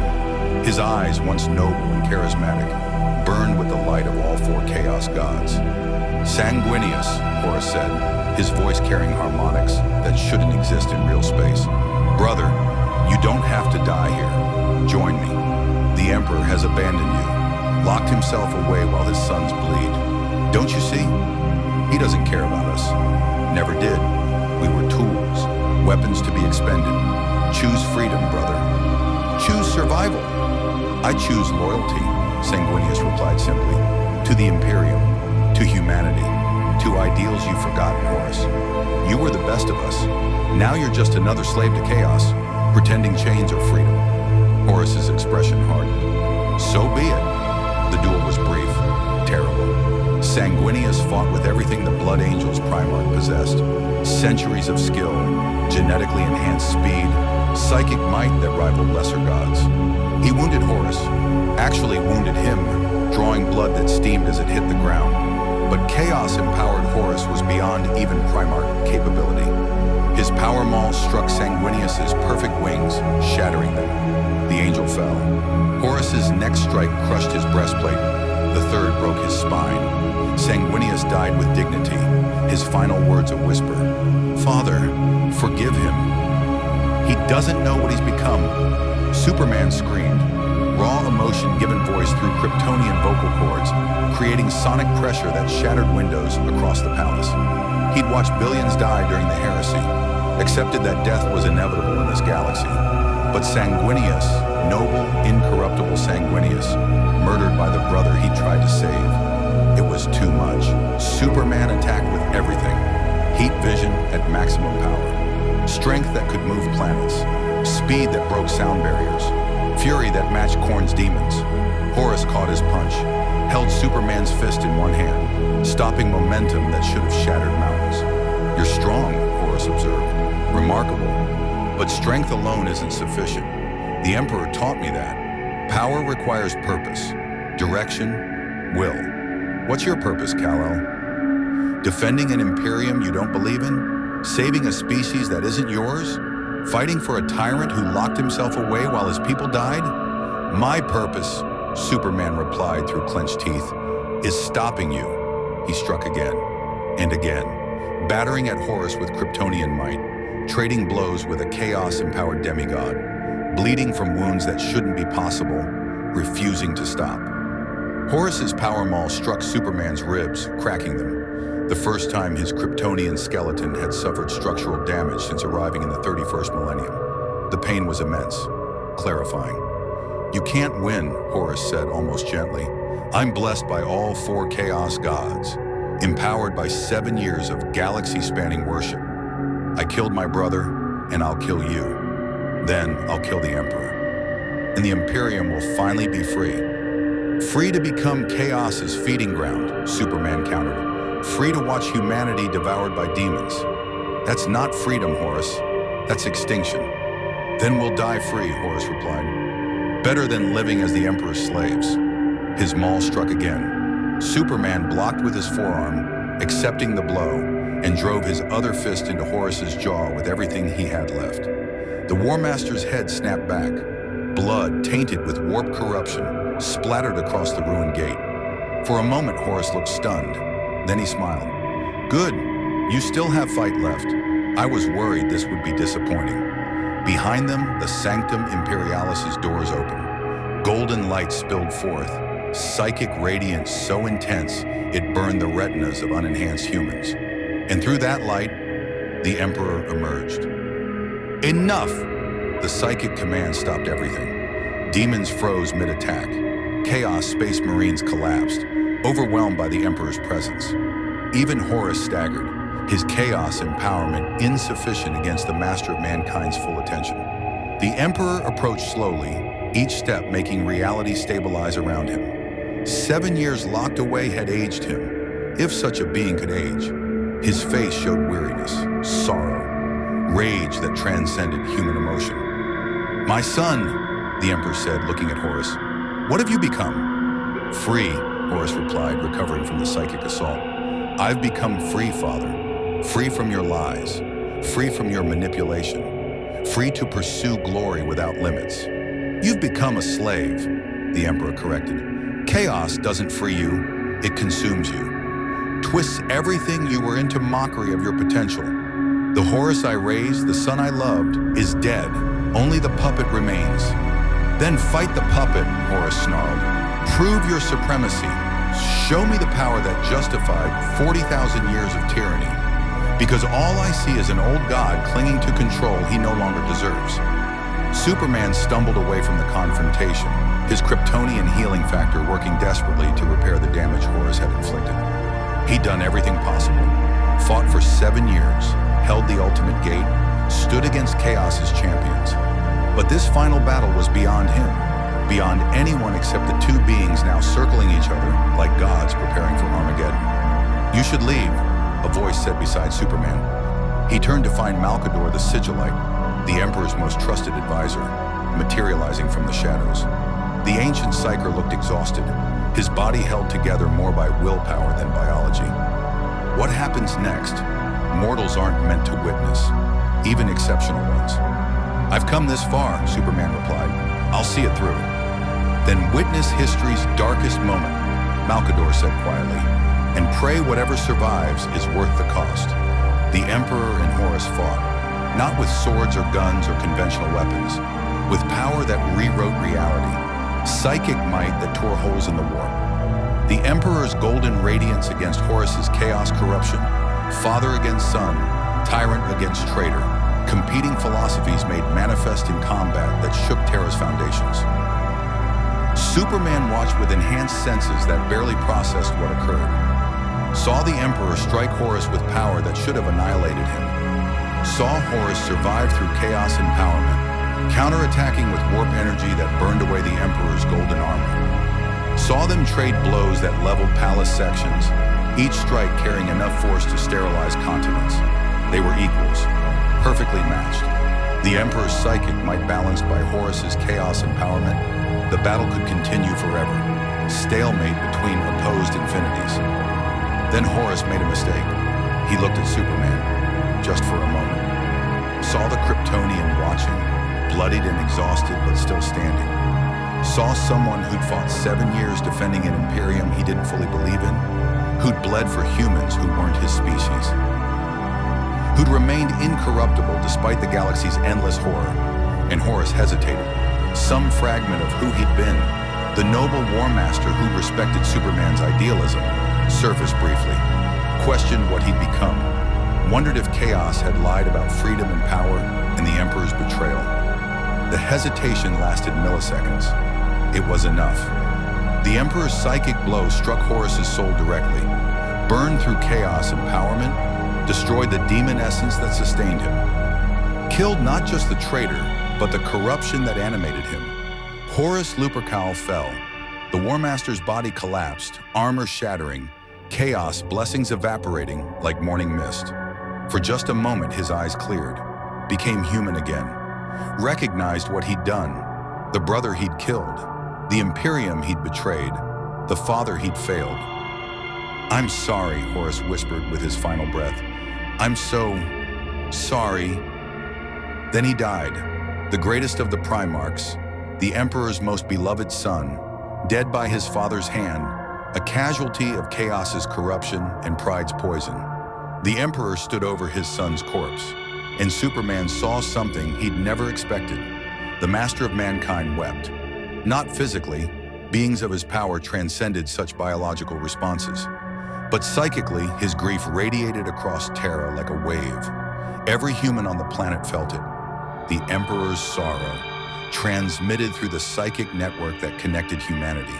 A father mourning the son he'd been forced to kill. Then the Emperor's legs buckled. Superman moved without thinking, catching the master of mankind before he collapsed. The Emperor's physical form was failing. The fight with Horus, combined with 7 years of psychic strain, maintaining the webway, had pushed even his enhanced biology beyond limits. "Kal-El," the Emperor said, his voice weak for the first time Superman had heard. "My son is dead. My Imperium survives. The siege is broken. Horus's forces will retreat without his leadership. You need medical attention," Superman said, already calculating the fastest route to the palace Medicaid facilities. "No Medicaid can repair what I've become," the Emperor replied. "I'm dying, Kal-El. Not today, not tomorrow, but eventually. This form can't sustain the damage. I have years, maybe decades, but I'm mortal again." "Then we find another way," Superman insisted. "Your webway project, if we complete it, humanity can..." "Failed," the Emperor interrupted. "The webway breached during my absence. Daemons infested the tunnels. I can seal it, but not complete it. Humanity's escape from warp dependence. Lost my grand design, destroyed by Horus's betrayal." Superman felt the weight of that revelation. The Emperor's secret project, the reason he'd abandoned the crusade, the hope for humanity's future, failed. Meaning the Imperium's brutal methods weren't temporary measures until something better could be built. They were permanent, the galaxy's only defense against chaos. "What happens now?" Superman asked quietly. The Emperor looked up at the sky where traitor fleets were already withdrawing, their War Master dead, their unity shattered. Victory through sacrifice, survival through loss, the Imperium enduring, but changed forever. "Now, I sit upon the golden throne," the Emperor replied. "The mechanism I built to power the webway. It can sustain my failing form, keep me alive indefinitely, but immobilized, locked in stasis, forever powering the Astronomicon, forever holding back the warp's predation, forever watching humanity struggle without my guidance." "That's not life," Superman protested. "That's imprisonment." "That's duty," the Emperor corrected gently. "Responsibility for the species I claim to lead. I built this Imperium, crafted its brutality, justified its methods. Now I pay the cost, not death. Something worse, eternal watch over an empire I can no longer directly rule." Malkador approached, ancient face showing resignation. "The golden throne is ready, my lord. We should move you before your strength fails completely." The Emperor nodded slowly. He looked at Superman one final time, golden eyes meeting the alien's blue. "You asked if there was another way, Kal-El. If idealism could function in this galaxy, you've seen the answer. Hope alone changes nothing. Mercy alone saves no one. But pragmatism without ideals becomes tyranny. The Imperium's future must balance both. Brutal enough to survive, human enough to deserve survival. Find that balance. Help my Imperium find it. That's the only another way that exists." "I'm not even from this galaxy," Superman said. "I'm still trying to find a way home." "You won't," the Emperor replied with terrible certainty. "The warp breach that brought you here, sealed 7 years ago, your universe, inaccessible. You're here permanently, Kal-El. This is your home now. These are your people, whether you accept it or not." Superman felt that truth settle into his chest like lead weight. 7 years he'd fought, hoping it was temporary. That eventually he'd find a way back to Earth, to Lois, to the Justice League, to a universe where hope wasn't heresy and mercy wasn't extinction. But this was his reality now, the 31st millennium, the Imperium, a galaxy of endless war where idealism went to die. The Emperor was lifted by custodians, carried toward the golden throne that would be his eternal prison. Malkador followed, already organizing the Imperium's reconstruction, planning for a future without the Emperor's direct leadership. Superman stood in the ruined Ultimate Gate, surrounded by corpses and broken fortifications, watching the Master of Mankind disappear into the depths of the palace. He'd fought for 7 years, saved billions, watched trillions die, compromised every principle he'd brought from his home universe. And in the end, he'd accomplished exactly what the Emperor wanted. Learned that this galaxy required brutal pragmatism, that survival demanded sacrifices idealism couldn't afford. He'd become what he'd feared, not a hero, a weapon, a tool for maintaining an Imperium he still didn't fully believe in. But he was the only tool this galaxy had. Superman rose into Terra's polluted sky, flying above the burning palace, seeing the siege's aftermath spread across the planet.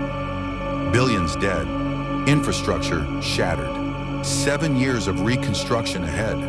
And beyond Terra, across 1,000,000 worlds, the Imperium struggled against Xenos invasions, chaos incursions, internal corruption, and the slow entropy that consumed all empires eventually.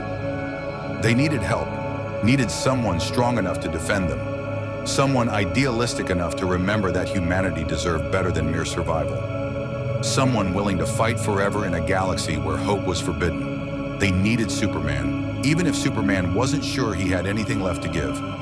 In the warp, 4 vast intelligences watched the Kryptonians' crisis of faith and smiled. Corruption was a process, not an event, and they had all the time in the universe. The Imperium survived the Horus Heresy, but it would never recover. 7 years of civil war had killed trillions, destroyed thousands of worlds, and shattered the dream of a unified humanity. The Emperor sat eternally upon the golden throne, his consciousness locked in maintaining the Astronomicon, while his body slowly decayed across millennia. The Primarchs were dead, scattered, or disappeared. The Space Marine legions were broken into chapters to prevent future betrayals. Trust died at Istvan III, and Superman remained. He fought for the Imperium across the years that followed, not as willing servant, but as necessary guardian. He defended worlds from Xenos invasions, stopped chaos incursions before they could manifest, saved billions who would never know his name because the Inquisition classified him as restricted information, clearance ultra. The Star Angel became legend, myth, a story soldiers told each other about an invulnerable warrior who appeared when humanity faced extinction, who fought without fatigue or fear, who remembered that even in the grim darkness of the far future, individual lives still mattered. Some called him the Emperor's last gift. Others called him Xeno's abomination, permitted to exist because the Imperium had no choice. The ecclesiarchy debated whether he was divine or heretical. The Mechanicum studied him from distance, desperate for understanding they'd never achieve. Superman himself simply continued, fighting wars he couldn't win, saving people in a galaxy designed to kill them, maintaining hope in a universe that had beaten optimism out of humanity 10,000 years ago. He never found his way home, never saw Earth again, never rejoined the Justice League or resumed the life he'd lost. But he'd found purpose, not the heroism he'd practiced in his universe, but something harder, something that cost more. The willingness to fight forever for people who couldn't be fully saved, to maintain idealism in a galaxy that punished it. To remain human, or whatever passed for human, when you were the last Kryptonian in a universe of only war. The Emperor had asked if there was another way, if mercy and idealism could function in the 31st millennium. Superman's answer, written in 7 years of blood and compromise, not alone, not purely, but combined with pragmatism, tempered by necessity, and maintained through absolute refusal to surrender hope entirely. Maybe. It wasn't the answer he'd wanted to give, wasn't the heroism he'd dreamed of when he'd first pulled on the cape, but it was the answer this galaxy allowed. And in the grim darkness of the far future, where there was only war, Even impossible hope carried value, because someone had to remember what they were fighting for. Someone had to believe humanity deserved better than mere survival. Someone had to stand between the Imperium's brutality and complete damnation. Superman had become that someone, the Star Angel, the Kryptonian Crusader, the last idealist in a galaxy that had forgotten what idealism meant. He would fight forever, save who he could, mourn who he couldn't, and never stop believing that another way existed, even if finding it took 10,000 years.